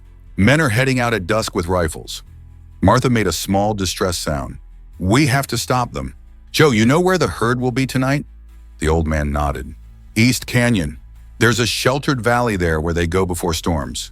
He glanced toward the window where lightning briefly illuminated the darkening landscape. And this one's going to be a doozy. Then we need to get there first, Jack decided, standing. Martha, you should stay here. No, she cut him off firmly. I've been hiding from this for too long. I'm coming with you. Joe studied her with approval. Gotten good. Stargazer will respond better with you there anyway. He remembers you. How far is this canyon? Sarah asked, already pulling on her jacket. About 5 miles as the crow flies, Joe replied. But we'll need to go on horseback. No roads where we're headed. Jack looked doubtful. I'm not much of a rider. Don't need to be, Joe assured him with a crooked smile. My horses know the way. Been training them for situations just like this. You've been preparing for this? Martha asked, surprised. Joe's expression turned solemn. Ever since Stargazer showed up at my door the night after the fire, wild-eyed and lathered, I knew this day would come. Some truths can't stay buried, no matter how deep you put them. He moved to a chest in the corner and withdrew several items. A rifle, which he handed to Jack, and what appeared to be flare guns, which he distributed to Martha and Sarah. Just in case, he explained. Higgins' men may not be the only danger out there tonight. What else should we be worried about? Sarah asked. Storm, for one, Joe nodded toward the window, where rain had begun to patter against the glass. Flash floods in the canyon if it gets bad enough. And there's been a mountain lion spotted in those parts recently? Wonderful, Jack muttered. Anything else? Joe's eyes twinkled with unexpected humor. Just the usual challenges of trying to convince 11 highly intelligent horses that humans are worth trusting after all they've seen to the contrary. Outside, thunder rumbled again. Closer this time. Joe moved to the door. No more time for talk.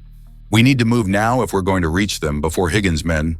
As they followed him to a small stable behind the cabin, Jack pulled Martha aside. Are you sure about this? He asked quietly.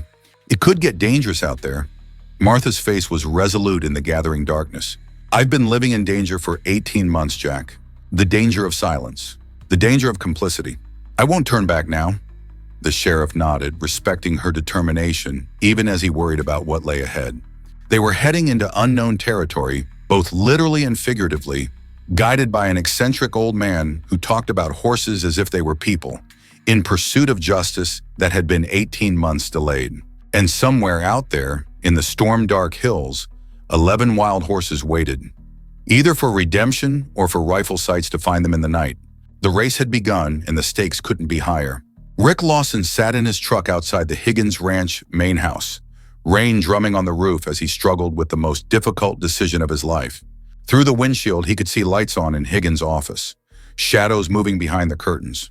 Inside, his boss was briefing the men who had agreed to participate in tonight's operation. Joey, Darren, and 2 others from the night crew who didn't ask questions as long as the pay was good. Rick had begged off, claiming a family emergency. Higgins had been suspicious but didn't push. He needed the operation to happen tonight, before the sheriff caught wind of it and couldn't afford delays. Now Rick sat with his phone in hand, Pete Morgan's number on the screen, his thumb hovering over the call button. Pete had connections to the sheriff through that reporter, Sarah Baker. One call and he could potentially stop what was about to happen. But it would mean betraying his boss, likely losing his job, possibly facing retaliation. Damn it, he muttered, running a hand through his hair. A tapping on his window startled him. Pete Morgan stood in the rain, gesturing for him to roll down the window. What are you doing here? Rick hissed as he complied. Higgins is right inside. I know, Pete said, rain dripping from his hat. That's why I'm here. I talked to Sarah Baker earlier today. She and the sheriff know what Higgins is planning. Rick's stomach dropped. How? I didn't say anything. Doesn't matter now, Pete dismissed the question. What matters is that they're heading out to East Canyon to find the horses before Higgins' men do. But they might not make it in time. East Canyon?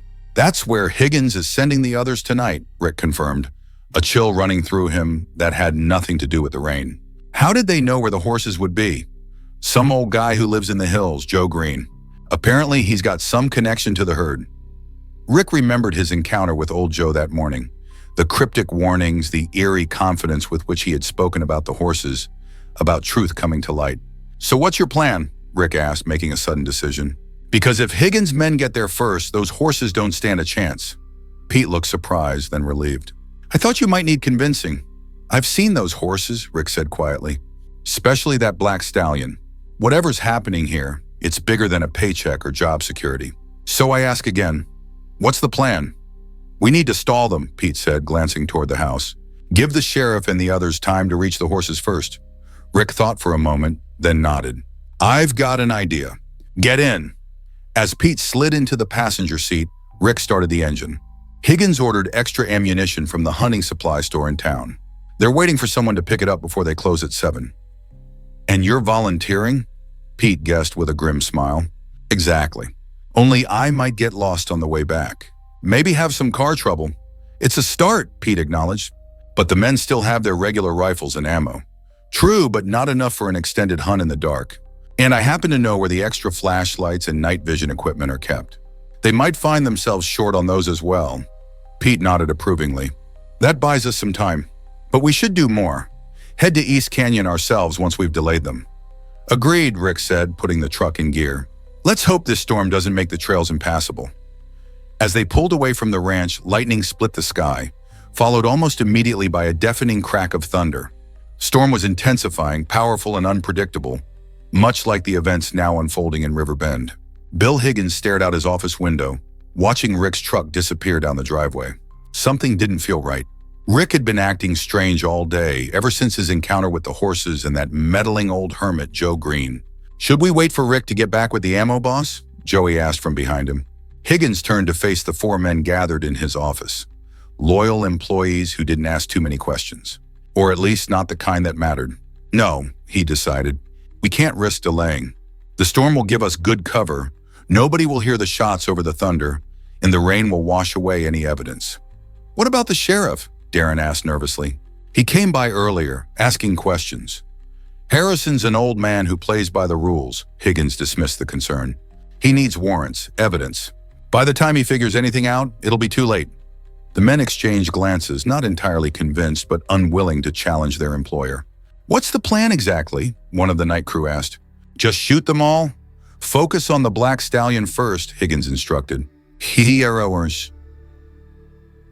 the leader. Without him, the others will scatter, become just ordinary wild horses again. If you get a clean shot at the others, take it. But Stargazer is the priority. And if anyone asks questions later, like that reporter who's been sniffing around, Higgins' expression hardened. Poachers. We'll say we heard shots, went to investigate, found the horses already dead. A tragedy, but nothing to do with us. It was thin, and they all knew it. But with enough money and influence, thin could be enough. It had been enough 18 months ago, when an investigation had ruled the Collins fire an accident, despite evidence that pointed elsewhere. Lightning flashed again, briefly illuminating Higgins' face in stark relief. The face of a man who had crossed lines that couldn't be uncrossed, committed acts that couldn't be undone.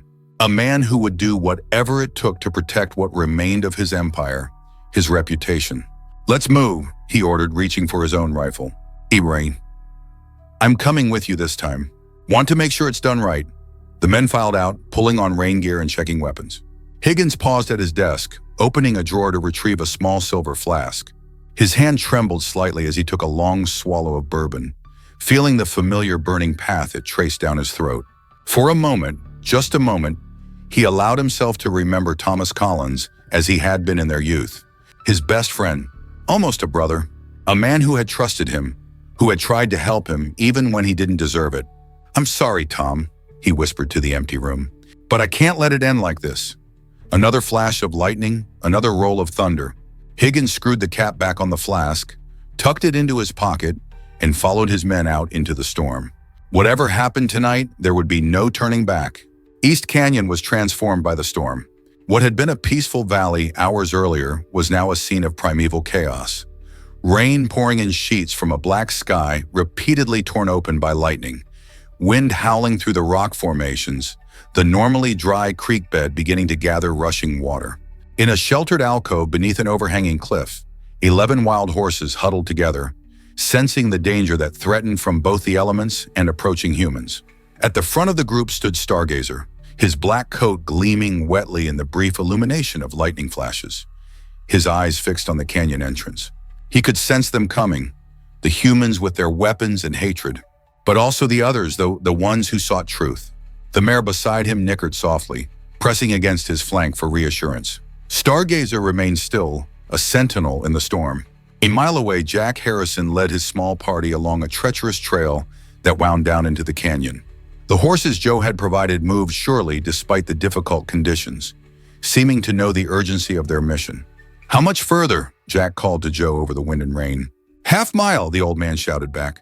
"There's a shortcut through that ravine ahead." Martha rode close behind, her face set with determination despite being drenched to the skin. Sarah followed, one hand gripping her saddle horn tightly, the other holding the flare gun Joe had provided. As they reached the ravine, a sound cut through the storm, the distant crack of a rifle, distinct from the thunder. "They're already here," Sarah cried. "Move!" Joe urged his horse forward into the ravine. "We're almost there." The narrow passage twisted between sheer rock walls, barely wide enough for the horses to navigate single file. Water rushed around their animals' hooves, deepening with each passing minute as the rain continued to pour down. "It's flooding," Jack observed grimly. "We need to hurry before it gets worse." They emerged from the ravine into the wider canyon and immediately spotted the horses in their shelter across the valley floor. At the same moment, lightning revealed several figures moving along the ridge on the opposite side. Higgins and his men, rifles raised. "There," Martha pointed. "Jack, they're going to shoot!" The sheriff raised his own rifle, preparing to fire a warning shot, when a tremendous crack split the air. For a moment, everyone froze, thinking another shot had been fired. Then the true source became apparent. A massive section of the canyon wall, loosened by the torrential rain, was breaking away. "Rock slide!" Joe yelled. "Everyone move!" The world seemed to explode into chaos. Tons of rock and earth crashed down the canyon wall, directly in the path between Higgins' men and the wild horses. The deafening roar drowned out all other sounds, clouds of dust mixing with the rain to create an impenetrable curtain. When the dust began to settle, the canyon had been transformed. A new barrier of fallen rock separated the two groups of humans, but the wild horses were now trapped between the rock slide and the rapidly rising floodwaters that poured through the ravine. "The horses are cut off," Sarah shouted, pointing to where the herd huddled on a rapidly shrinking island of dry ground. Joe was already dismounting, passing his reins to Jack. "Get to higher ground. I'll try to lead the horses out the north end of the canyon." "You can't go alone," Martha protested, sliding from her saddle as well. "Martha, no!" Jack called, but she was already following Joe toward the trapped horses. The water was ankle-deep and rising fast. Joe moved with surprising agility for his age, wading through the flood toward the nervous horses. Martha followed determinedly, her face set against the driving rain. Stargazer spotted them approaching and broke away from the herd, splashing through the shallows to meet them. Up close, his size was even more impressive. A magnificent animal with intelligence burning in his dark eyes. "Hello, old friend," Martha said softly, extending her hand. The stallion snorted, head high, nostrils flared. For a heart-stopping moment, it seemed he might charge. Then, incredibly, he lowered his head and pressed his muzzle against Martha's palm. "That's it," Joe encouraged. "He remembers you. Now we need to get them all moving toward that rise over there." He pointed to a narrow path that led up and out of the canyon to the north. "It's their only chance." Martha nodded, keeping her hand on Stargazer's neck. "What do I do?" "Just stay with him. The others will follow his lead." Joe moved past them to the rest of the herd, speaking in low, soothing tones that somehow carried over the storm. The horses shifted nervously but didn't bolt. From the ridge above, there came another rifle crack. One of Higgins' men had found a vantage point despite the rock slide. A bullet struck the water near Stargazer, sending up a spray. "They're still trying to shoot them," Martha cried. Sarah, who had dismounted and followed them partway, raised her flare gun and fired. The brilliant red light arced across the canyon, momentarily blinding anyone looking in that direction. Jack used the distraction to fire his rifle into the air, a clear warning to Higgins' men. "Martha! Joe! Hurry," Sarah called. "The water's rising too fast." It was true. The flood had reached their knees and was surging with increasing power. Joe had managed to get the horses moving, but they were panicking now, struggling against the current toward the escape path. Stargazer remained with Martha, seemingly unwilling to leave her side. She gripped his mane, using him for support against the rushing water. "Go," she urged him. "Lead them out," the stallion nickered, tossing his head as if in denial. Another shot rang out closer this time. "Please," Martha begged. "Don't let them kill you. Not after everything. Go!" With a final nudge against her shoulder, Stargazer turned and surged through the rising waters, quickly overtaking the rest of the herd. At his approach, the other horses seemed to gather courage, falling into formation behind him as he led them toward the path Joe had indicated. Joe himself was struggling now, the current threatening to sweep his feet from under him. Martha reached him just as he stumbled, grabbing his arm to steady him. "The horses," he gasped. "Fortuna following Stargazer," she assured him, pointing to where the herd was now climbing the path to safety, the black stallion in the lead. Joe nodded, satisfaction in his weathered face. Good. Now we need to..." His words were cut short by another crack. Not a rifle this time, but a sound far more terrifying. The floodwaters had undermined another section of the canyon wall. Even as they watched in horror, the ground beneath their feet began to give way. "Martha! Joe!" Jack shouted from where he stood with Sarah at the edge of the rising waters. "Get out of there now!" But it was too late. With a sickening lurch, the section of canyon floor where Martha and Joe stood collapsed, plunging them into the churning current. The last thing Martha saw before the waters closed over her head was Stargazer, paused at the top of the escape path, his form silhouetted against the stormy sky by a flash of lightning. Then darkness took her, and she knew no more. Bill Higgins crouched on a narrow ledge, separated from most of his men by the rock slide, rain pouring down his face and obscuring his vision. He had seen the horses begin to escape, had fired desperately at the black stallion only to be blinded by the reporter's flare. Now, as his vision cleared, he witnessed the section of canyon floor collapsing, saw Martha and the old man swept away by the flood. Something cold and terrible gripped his heart. Not just fear for his own fate now, but a sudden, crushing understanding of what he had set in motion 18 months ago with his desperate plan. Thomas and Michael Collins, now potentially Martha and Joe Green. How many more lives would be sacrificed to protect his secrets, his pride? A movement caught his eye. The black stallion had separated from the herd at the top of the escape path and was racing back down, straight toward the floodwaters where Martha had disappeared. "My God," Higgins whispered, watching as the horse plunged into the torrent without hesitation. Below, Jack Harrison was already wading into the dangerous current, searching desperately for any sign of Martha or Joe. Sarah Baker stood at the water's edge, flare gun ready to signal if she spotted either victim. Stargazer swam powerfully through the flood, his head high, eyes scanning the waters. Then he dived, disappearing beneath the surface for a heart-stopping moment before emerging with someone draped across his back. Martha Collins, unconscious but holding on with instinctive grip to the horse's mane. The stallion fought the current, making for a sandbar where Jack waited. The sheriff waded out as far as he dared, reaching for Martha as Stargazer brought her within range. Together, man and horse brought her to safer ground, where Sarah immediately began checking for vital signs. "She's breathing," Sarah called over the storm. Stargazer stood nearby, water streaming from his powerful form, watching intently as Jack performed CPR. After a few tense moments, Martha coughed, expelling water, her eyes fluttering open. "Stargazer," she gasped. "Joe!" The stallion's head came up sharply at the name, ears pricked forward. Before anyone could react, he plunged back into the flood, searching for the old man who had protected him and his herd for so long. From his vantage point, Higgins watched the scene unfold with growing amazement and horror. The horse had saved Martha, was trying to save Joe, acting with what could only be described as human understanding and compassion.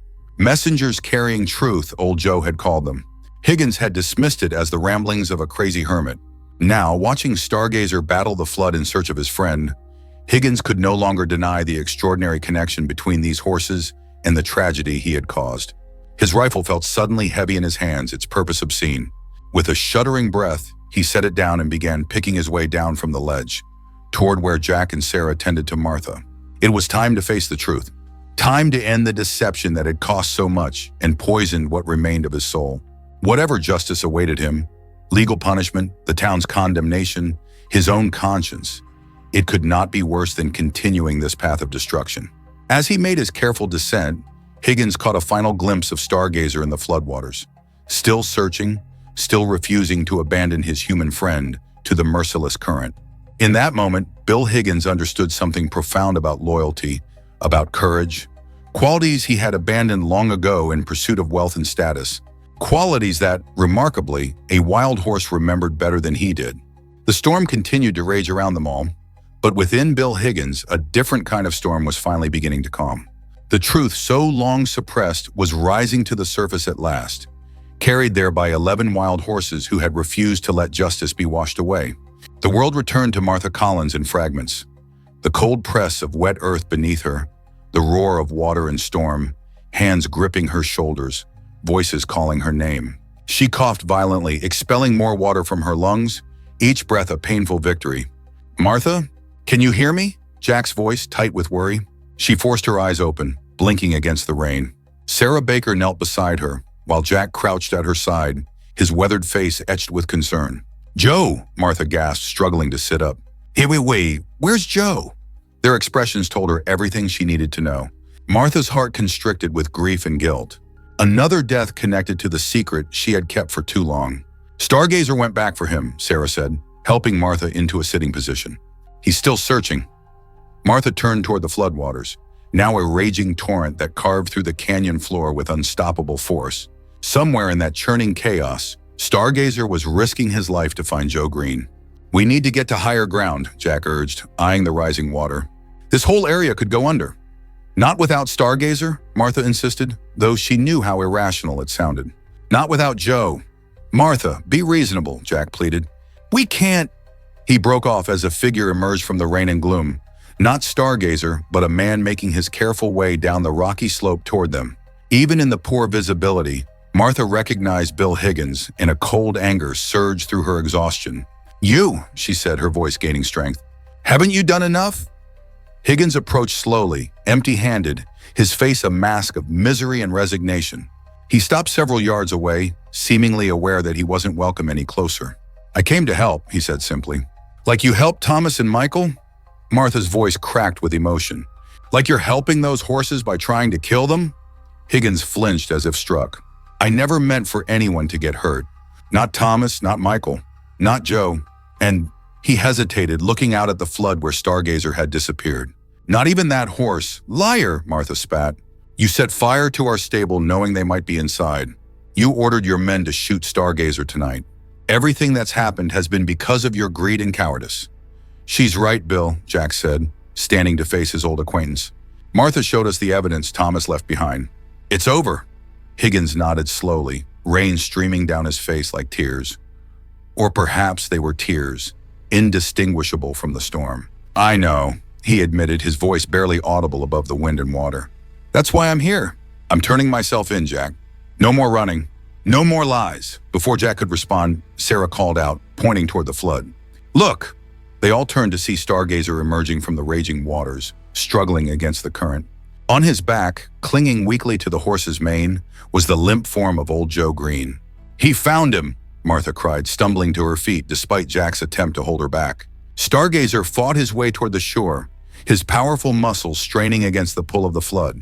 Martha waded into the shallows, heedless of the danger, reaching out toward horse and rider. "Come on, Stargazer," she encouraged. "You can do it.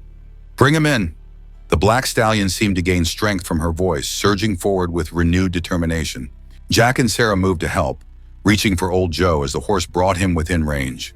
Together, they managed to pull Joe's unconscious form onto the relative safety of the shore. Martha immediately checked for a pulse, her fingers pressing against the old man's neck.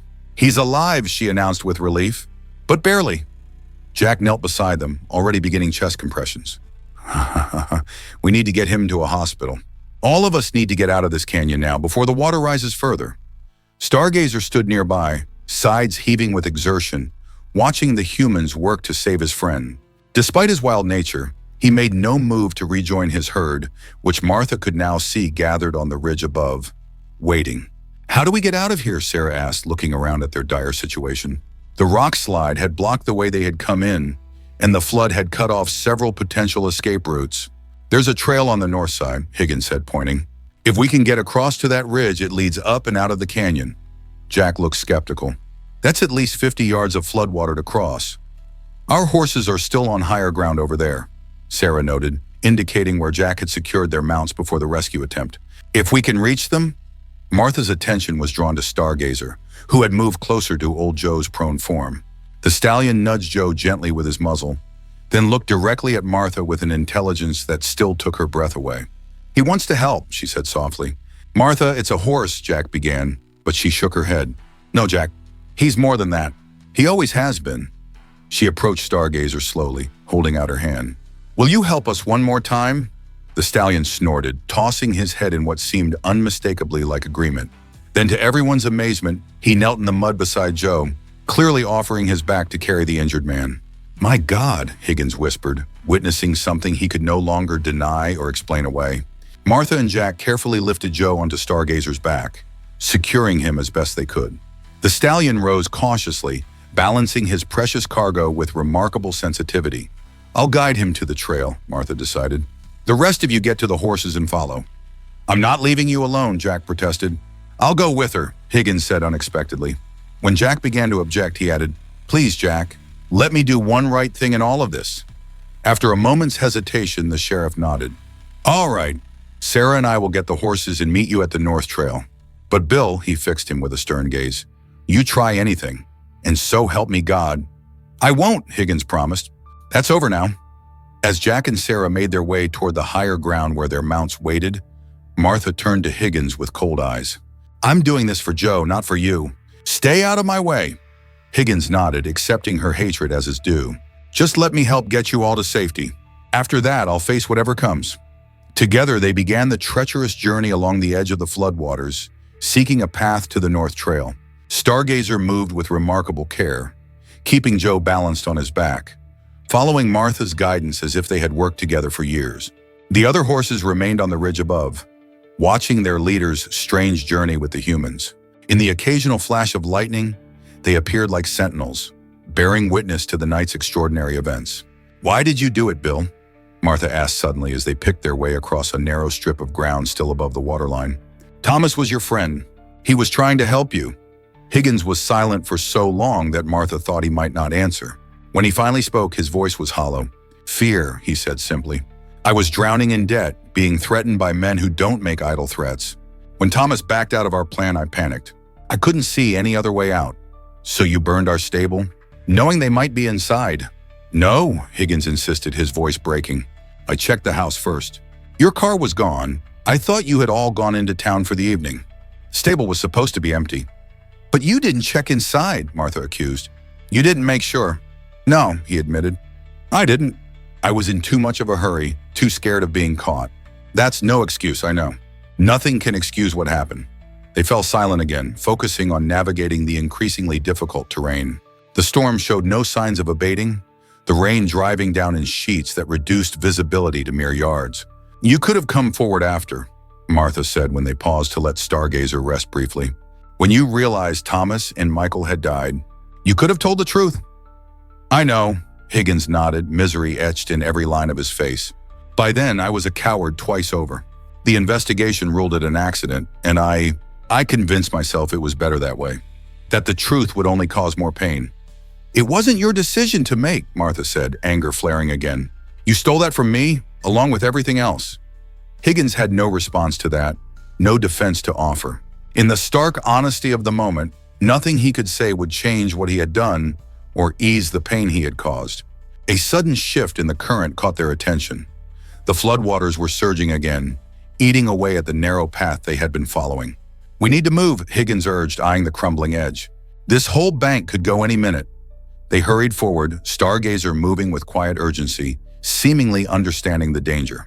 They had almost reached a more stable section when the ground beneath Martha's feet suddenly gave way. With a cry of alarm, she slid toward the rushing water. Higgins lunged, catching her arm just before she went under completely. He braced himself against a boulder, straining to pull her back to safety. "Hold on!" he shouted over the roar of the flood. Martha's fingers dug into his wrist, her feet scrambling for purchase on the muddy bank. For a suspended moment, she looked into the face of the man responsible for her family's destruction, now risking himself to save her. With a mighty effort, Higgins hauled her back onto solid ground, both of them collapsing in the mud, gasping for breath. "Thank you," Martha managed when she could speak again. Higgins shook his head. "Durry, don't thank me. Not after everything I've done." Before she could respond, Stargazer nickered urgently, drawing their attention back to Joe, who had begun to stir weakly on the horse's back. "We need to keep moving," Martha said, struggling to her feet. "He needs medical attention soon." They resumed their journey, more cautious now, acutely aware of how treacherous the ground had become. Above them, lightning continued to rip through the sky, followed by deafening thunder that seemed to shake the very canyon walls. "Martha," Higgins said after they had gone another 100 yards, "there's something else you should know. Something I never told anyone." She glanced at him warily but didn't interrupt. "The night of the fire," he continued, "after I'd said it and was driving away, I saw your car coming back toward the house. I knew then that you were returning home, that Thomas and Michael might be there after all." Martha stopped walking, staring at him in growing horror. "And you did nothing? You just kept driving?" "I tried to call," he insisted desperately. "Oh, but cell service was out because of the storm. By the time I turned around to go back and warn them, I could already see the flames. I was too late." "So you just left them to die," Martha whispered, her voice choked with renewed grief and rage. "I panicked," Higgins admitted, the words seeming to tear from him. "I told myself the fire department would come, that they'd be rescued. I couldn't face being caught, being blamed. So I drove away. It's the moment I relive every night, Martha. The moment I left my best friend to die because I was too much of a coward to face what I'd done." For a long moment, the only sounds were the storm around them and Stargazer's breathing. Martha struggled with a wave of hatred so intense it threatened to overwhelm her. This man had not only killed her family but had had a chance to save them and chosen not to. "I will never forgive you," she said finally, her voice cold and clear despite the raging elements. "Never." Higgins nodded, accepting her judgment. "Why, I don't expect forgiveness. I don't deserve it." A weak voice interrupted their confrontation. "Martha?" Old Joe had regained consciousness, his eyes fluttering open as he struggled to focus. "Joe!" Martha moved quickly to his side, relief washing through her. "Ding! Don't try to move. We're getting you to safety." The old man's gaze shifted to Stargazer, a faint smile touching his lips. "Knew he wouldn't let me go," he murmured. "Too stubborn by half." He then noticed Higgins standing nearby and his expression hardened. "You," he said, his voice gaining strength. "You've got a mighty debt to pay, Bill Higgins." "I know," Higgins acknowledged. "I'm turning myself in. It's over." Joe studied him through narrowed eyes. "Justice is a funny thing," he remarked cryptically. "Comes in forms you least expect." Before Higgins could respond, a shout drew their attention. Jack and Sarah had arrived with the horses, making their way carefully down to where the three stood with Stargazer. "Joe's awake," Martha called to them. "But he needs a hospital." Jack dismounted, leading the other horses closer. "The north trail is clear," he reported. "We can get out that way, but we need to hurry. This whole canyon could flood completely any minute."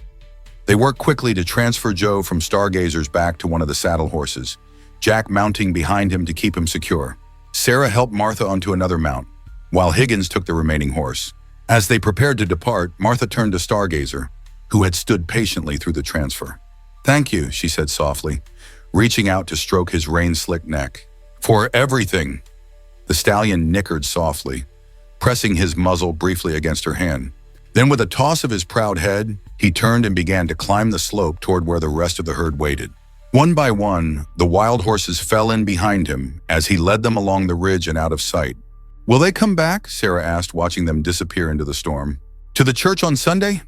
"I don't think so," Martha replied, a strange mix of sadness and peace washing over her. "They've done what they came to do." The small hospital in Riverbend buzzed with activity despite the late hour. Joe Green had been admitted immediately upon their arrival, doctors concerned about water in his lungs and his age making him vulnerable to pneumonia. Martha, too, had been examined, though she had refused to be admitted, preferring to wait for news about Joe. In the small waiting room, she sat with a blanket around her shoulders, a cup of untouched coffee growing cold in her hands. Jack stood by the window, watching the storm that still raged outside, though with diminishing fury. Sarah had stepped out to file a preliminary story for the newspaper, promising to return soon. Bill Higgins sat apart from them, still under Jack's watchful eye but not formally arrested. That would come after they were sure Joe was stable. The silence between them was heavy with all that had happened, all that had been revealed. "Family of Joseph Green?" a doctor called from the doorway. Martha stood immediately. "I'm the closest he has to family." "How is he?" The doctor, a young woman with tired eyes, offered a reassuring smile. "He's stable, remarkably so for a man his age who nearly drowned. We'll keep him for observation, but barring complications, he should make a full recovery." "Can I see him?" Martha asked. "Briefly. He needs rest." Martha nodded gratefully and followed the doctor down the corridor, leaving Jack alone with Higgins. "What happens now, Jack?" Higgins asked after a moment of silence. The sheriff turned from the window. "Now I take your formal statement. Then you're booked on charges of arson and 2 counts of manslaughter. Possibly attempted murder, depending on what the DA decides about tonight." Higgins nodded, accepting his fate. "I'll cooperate fully. Make a complete confession." "Why the change of heart, Bill?" Jack asked, genuinely curious. "After all this time hiding the truth, why give up now?" Higgins was quiet for a moment, seemingly gathering his thoughts. "You ever see something that changes everything?" he finally asked. "Makes you question every choice you've ever made?" "Can't say that I have," Jack admitted. "I have. Tonight," Higgins leaned forward, his voice intense. "That horse, Stargazer. I watched him save Martha. Watched him go back for Joe. Risk his life for them. And then I realized, a horse, an animal, showed more courage, more loyalty, more humanity than I ever did." Jack considered this, remembering the extraordinary sight of Stargazer battling the flood to rescue first Martha, then Joe. The days that followed the flood and Higgins' confession passed in a blur of activity for Riverbend. Sarah Baker's front-page story in the Chronicle sent shockwaves through the small community. The beloved Collins family tragedy, revealed not as a terrible accident, but as the result of arson motivated by financial desperation. Bill Higgins, once one of the town's most respected citizens, now sat in the county jail awaiting trial, his ranch under temporary management by his foreman, while legal proceedings determined its fate. For Martha Collins, these days passed in a different kind of haze. One of memory, grief reopened, but somehow cleaner now, and a gradual adjustment to a life no longer burdened by secrets kept. She divided her time between the hospital, where Joe Green was making a slow but steady recovery, and her home, where she found herself sorting through Thomas and Michael's belongings with new purpose. It was Wednesday morning, nearly 4 days after the storm, when Sheriff Harrison arrived at her door, a weathered tin box tucked under his arm. "Jack," Martha greeted him, stepping back to let him enter.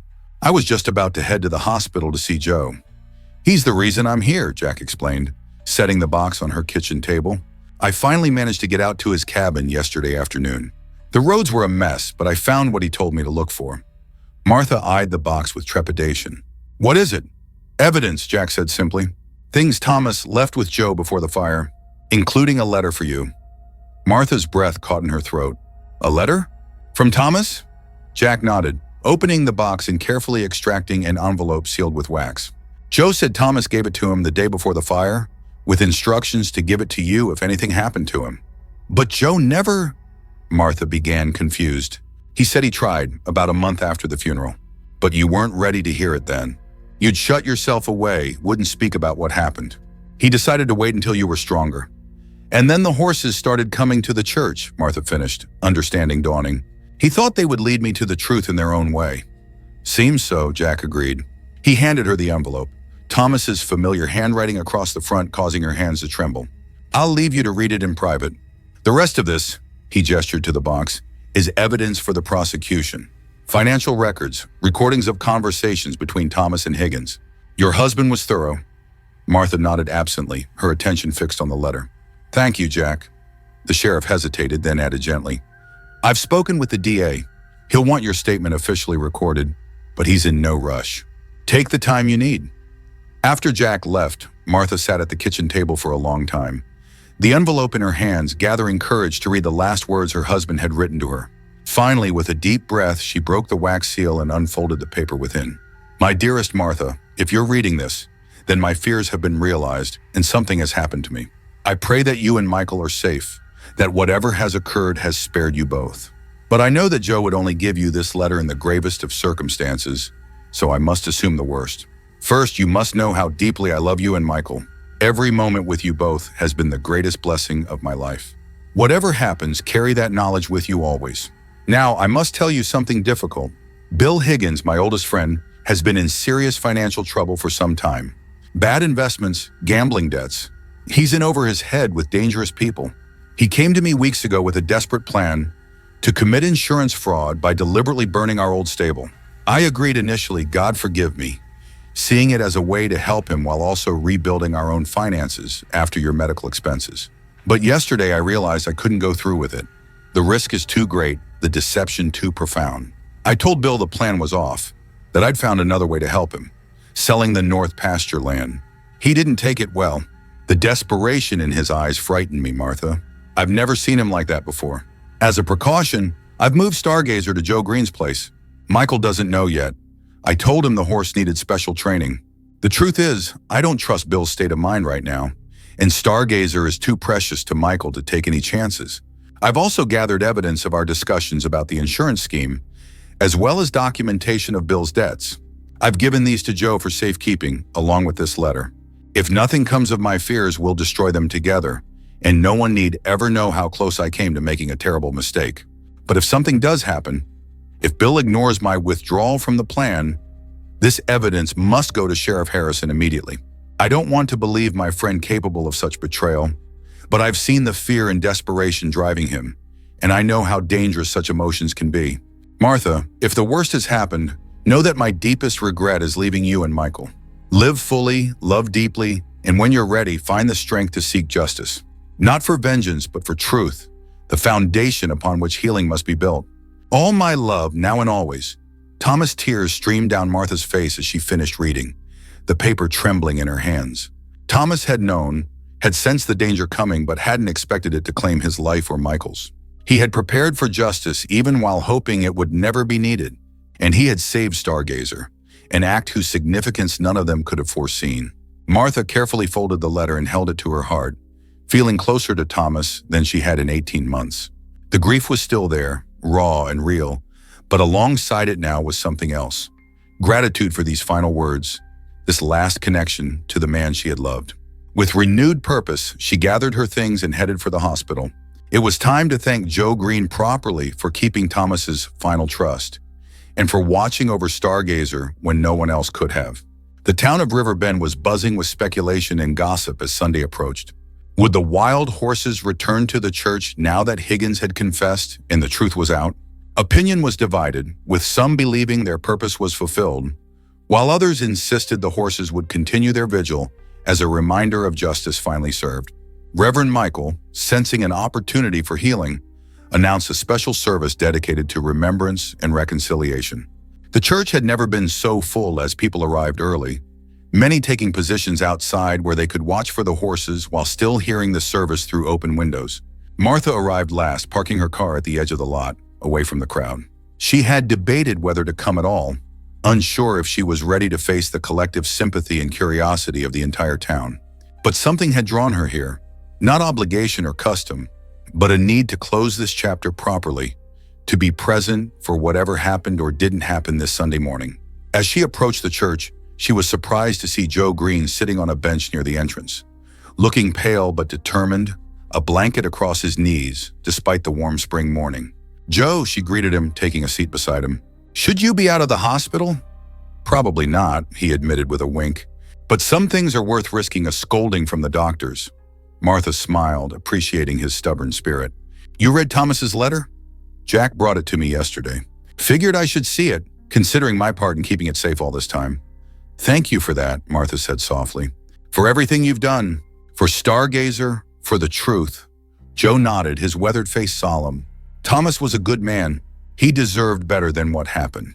"So did Michael." He paused, then added, "So did you, Martha." The church bells began to ring, calling the congregation to service. Around them, people were settling, an air of anticipation hanging over the gathering. Every few moments, someone would glance toward the hills, searching for any sign of approaching horses.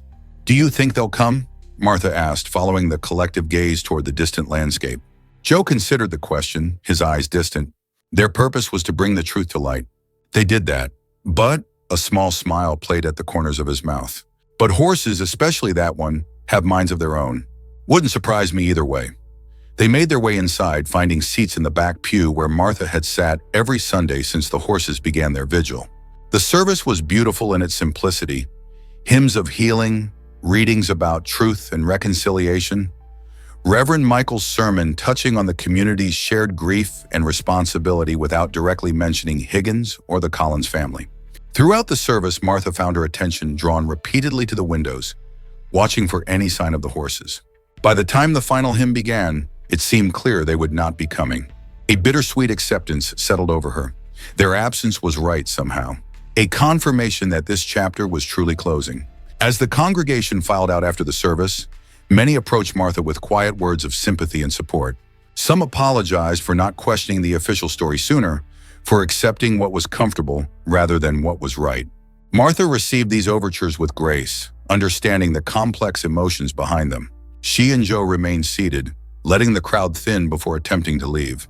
Sarah Baker approached, notebook conspicuously absent for once. "No horses," she observed, taking a seat across from them. "No horses," Martha agreed. "As Joe predicted." Sarah glanced at the old man with respect. "You knew they wouldn't return?" "Suspected," Joe corrected.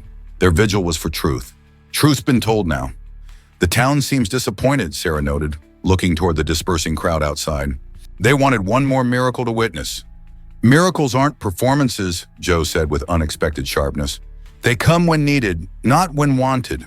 Martha stood, ready to help Joe to his feet. "I should get you back to the hospital before they send out a search party." Joe waved away her concern, but accepted her arm as he rose. "The day's too fine to waste indoors. I thought I might visit my cabin first, see what damage the storm did." "That's on my way," Sarah offered. "I could drive you both out there." Martha hesitated. "Are you sure you're up for it, Joe?" "More sure than those doctors who think a man my age needs to be wrapped in cotton," he replied with a huff. "Besides, I have a feeling." "A feeling?" Sarah asked, intrigued. Joe simply smiled, tapping the side of his nose mysteriously. "Let's just say I wouldn't mind a drive out that way today." The three of them made their way to Sarah's car, Martha helping Joe into the passenger seat before climbing him back. As they drove away from the church, Martha looked back one last time, half expecting to see the horses materialize at the last moment. But the churchyard remained empty save for the last few parishioners chatting in the spring sunshine. The drive to Joe's cabin took them along winding country roads, evidence of the recent storm still visible in downed branches and washed-out sections of gravel. The landscape was vibrant with new growth, however, the harsh cleansing of the flood already giving way to fresh beginnings. "Pull over here," Joe suddenly instructed as they crested a hill about a mile from his cabin. Sarah complied, bringing the car to a stop at a scenic overlook that provided a sweeping view of the valley below and the hills beyond. "What is it?" Martha asked, leaning forward between the seats. Joe pointed to a distant meadow bright with wildflowers. "Look there." At first, Martha saw nothing unusual. Then movement caught her eye. Horses grazing peacefully in the spring sunshine. As she watched, she counted them. 1, 2, 3, 11 in total. And at the edge of the group, slightly apart, stood a black stallion, his head raised as if sensing their presence on the distant overlook. "Stargazer," Martha breathed, a lump forming in her throat. "And the others," Joe confirmed with quiet satisfaction. "Where they belong." Sarah squinted, trying to see better. "How did you know they'd be here?" "This meadow has the best grass in spring," Joe explained. "And it's far enough from town to be safe, but close enough to my cabin for—" He hesitated, then finished, "for old friends to visit occasionally." "They're so beautiful," Martha whispered, watching the horses move through the wildflowers, free and peaceful. "So wild, as they should be," Joe agreed. "Not standing vigil at a church, but living as nature intended." They sat in silence for several minutes, simply watching the herd. Twice, Stargazer raised his head to look in their direction, and Martha felt his gaze across the distance as tangibly as a touch. "He remembers," she said softly. "Always will," Joe nodded. "Horses don't forget, but they do forgive in their way. They move forward." Martha considered this, feeling something shift and settle within her soul. A good lesson for all of us. As if hearing her words, Stargazer suddenly broke into a run, racing through the meadow with powerful strides. One by one, the other horses joined him, the herd moving in perfect harmony, a living embodiment of freedom and grace. They circled the meadow once, twice, manes and tails flowing in the wind, before disappearing over a rise into the next valley. "Will we see them again?" Sarah asked, clearly moved by the spectacle. Joe smiled, his eyes bright with something that might have been tears. "They're wild things. They come and go as they please. But yes, I suspect we'll catch glimpses now and then, especially if we're paying attention." As they continued the drive to Joe's cabin, Martha found herself filled with an unexpected sense of peace. The horses had moved on from their sacred duty, returning to the wild where they belonged. Perhaps it was time for her to move forward too. Not forgetting, never forgetting, but finding a new path that honored what had been lost while embracing what remained. "Joe," she said as they pulled up to his cabin, which had weathered the storm with only minor damage, "I've been thinking about selling the house. It's too big for just me, and it holds too many memories." The old man nodded, understanding in his eyes. "Might be good to start fresh." "But I don't want to leave River Bend," Martha continued, surprising herself with the realization as she spoke it. "This is home, despite everything. I was thinking, maybe I could build something smaller out this way." Joe's face lit up with genuine pleasure. "Plenty of good land available, and the neighbors are quiet except for the occasional whinny." Sarah, who had been listening quietly, smiled. "Sounds like a story worth following. Local widow rebuilds life after tragedy, finds peace among wild horses." "No more newspaper stories for a while, please," Martha protested, though without real heat. "I've had enough headlines to last a lifetime." "Fair enough," Sarah conceded. "But remember, not all stories make the paper. Some of the most important ones are written in quieter ways, in choices made, in healing found, in new beginnings after endings that seem final." As they helped Joe into his cabin and set about assessing the storm damage, Martha found herself repeatedly drawn to the window that faced the distant meadow where they had seen the horses. They were no longer visible, having moved on to some other hidden valley, but knowing they were out there, free, wild, but somehow still connected to this human drama, brought her comfort. Thomas and Michael were gone, their absence a wound that would never completely heal. But their story had found its truth at last, and in that truth was a kind of justice that transcended courtrooms and jail cells. A justice carried on the backs of 11 wild horses led by a black stallion with a star on his forehead, who had refused to let the past be buried beneath convenient lies. "Thank you," Martha whispered to the empty meadow, to the horses that couldn't hear her, to the husband and son who perhaps could. "Thank you for bringing them home." Later that night, after driving Joe back to the hospital despite his grumbled protests, Martha stood on her front porch and looked up at the star-filled Montana sky. For the first time in 18 months, she felt something like hope stirring in her heart. Tentative and fragile, but undeniably real. Tomorrow she would begin the process of selling the house, of finding new land closer to Joe's cabin, of building something that was hers alone, yet connected to the community that had, in its imperfect way, finally embraced the truth. It wouldn't be easy.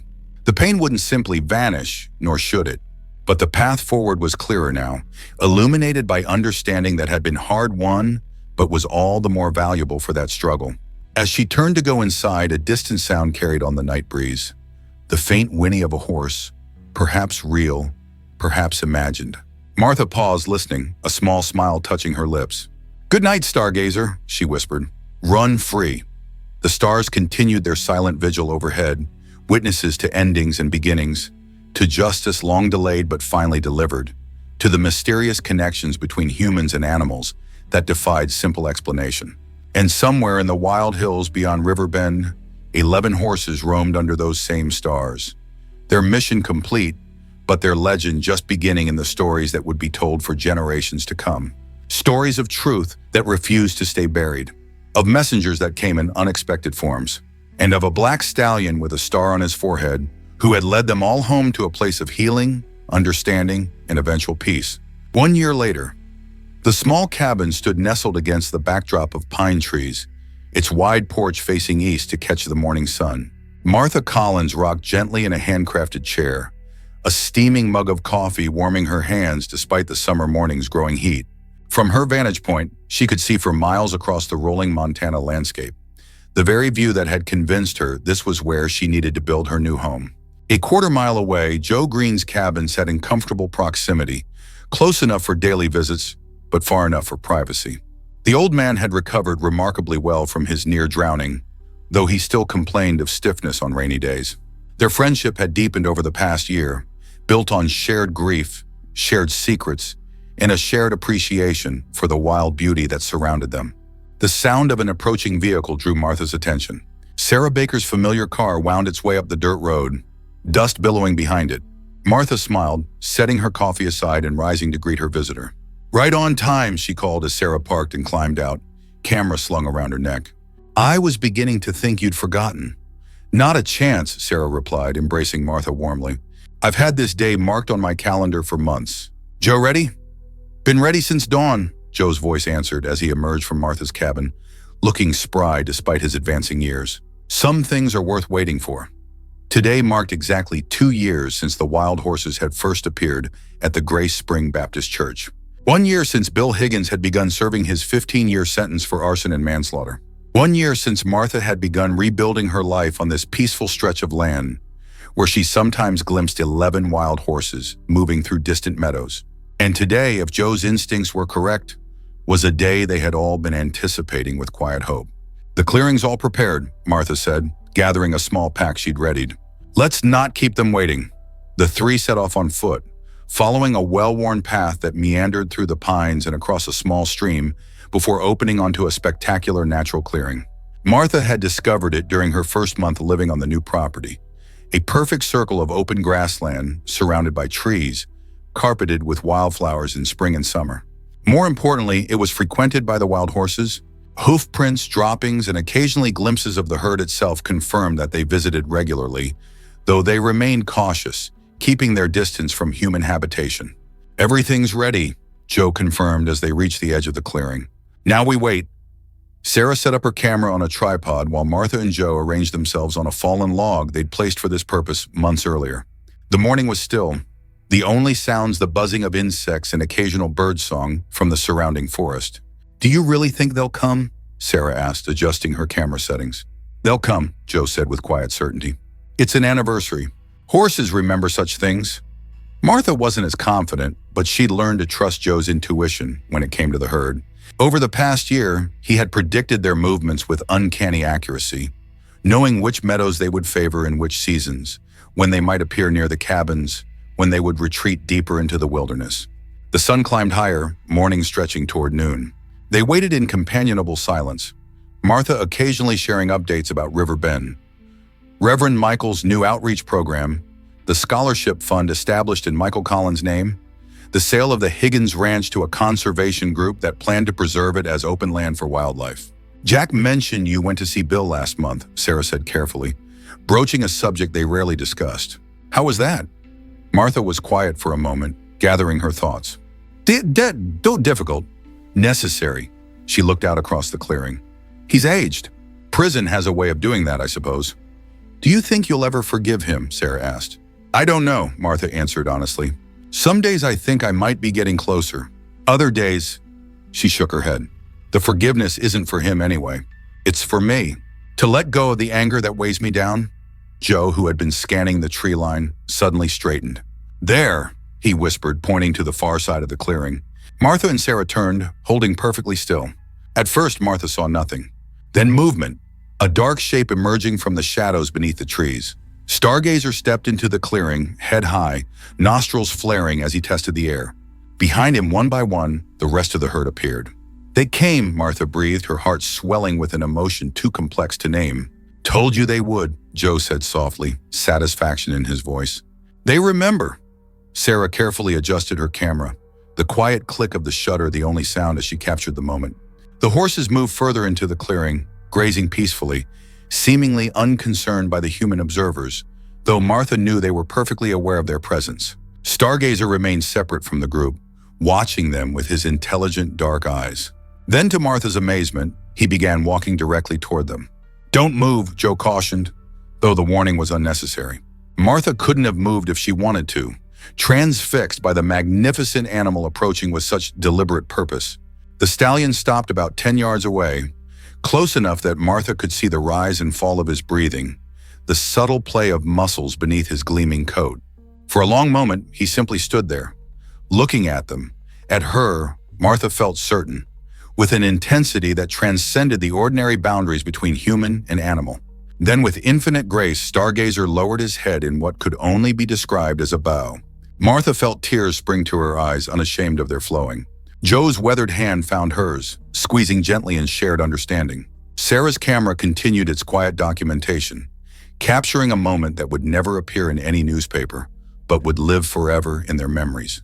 "Thank you," Martha whispered.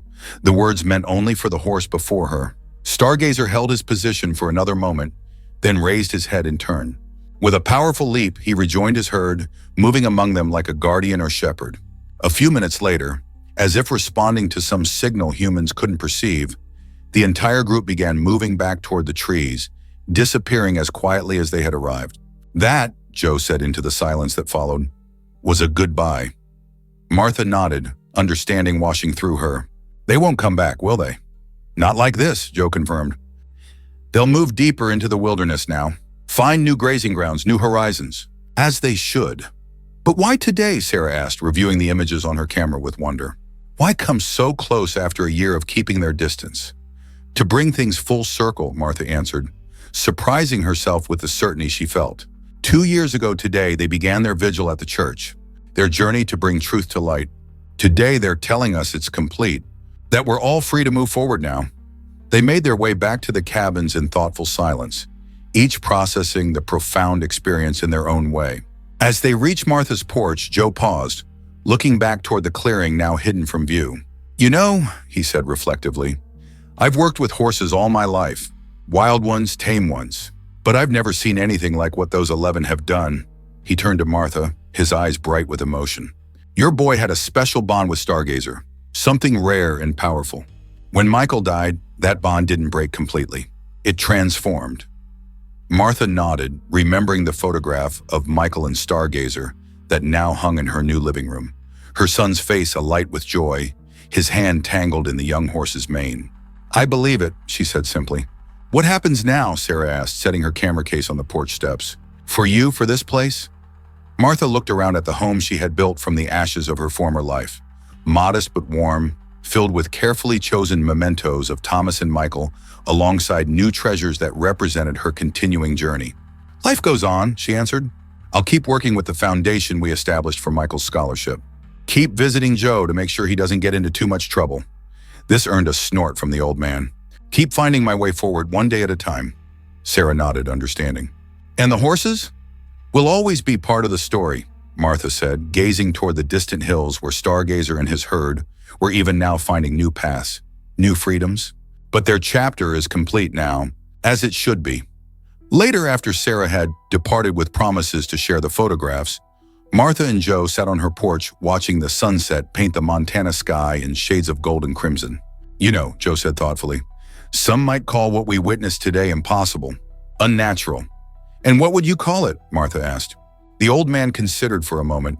"I'd call it a reminder that the world is wider and deeper than we can comprehend, that connections exist beyond our understanding, between all living things, between past and present, life and death, justice and mercy." Martha nodded, feeling the truth of his words resonate within her. "And between grief and healing." "Especially that," Joe agreed softly. As darkness fell, bringing with it the first stars of evening, Martha thought of all that had transpired over the past 2 years.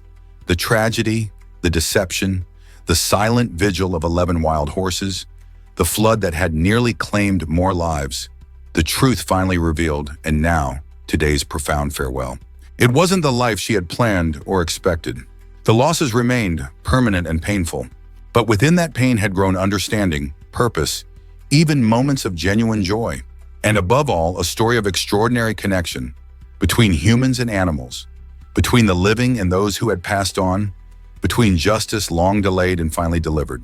A story carried on the backs of 11 wild horses, led by a black stallion with a star on his forehead, who had refused to let the truth remain buried.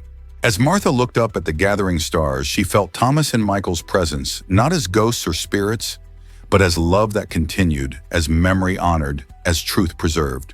And in that presence was peace, not perfect or complete, but real and growing, like wildflowers after a cleansing storm.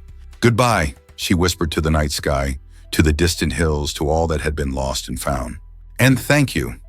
The stars continued their silent vigil, witnesses to endings that were also beginnings, to circles closing and new ones forming, to the endless dance of life that moved ever forward, carrying both sorrow and hope in its unstoppable rhythm.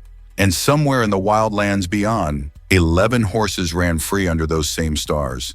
Their message delivered, their watch ended, their legacy of truth firmly established in the small town of Riverbend, Montana, and in the heart of one woman who had found her way back to light. The end. Imwasiwawi.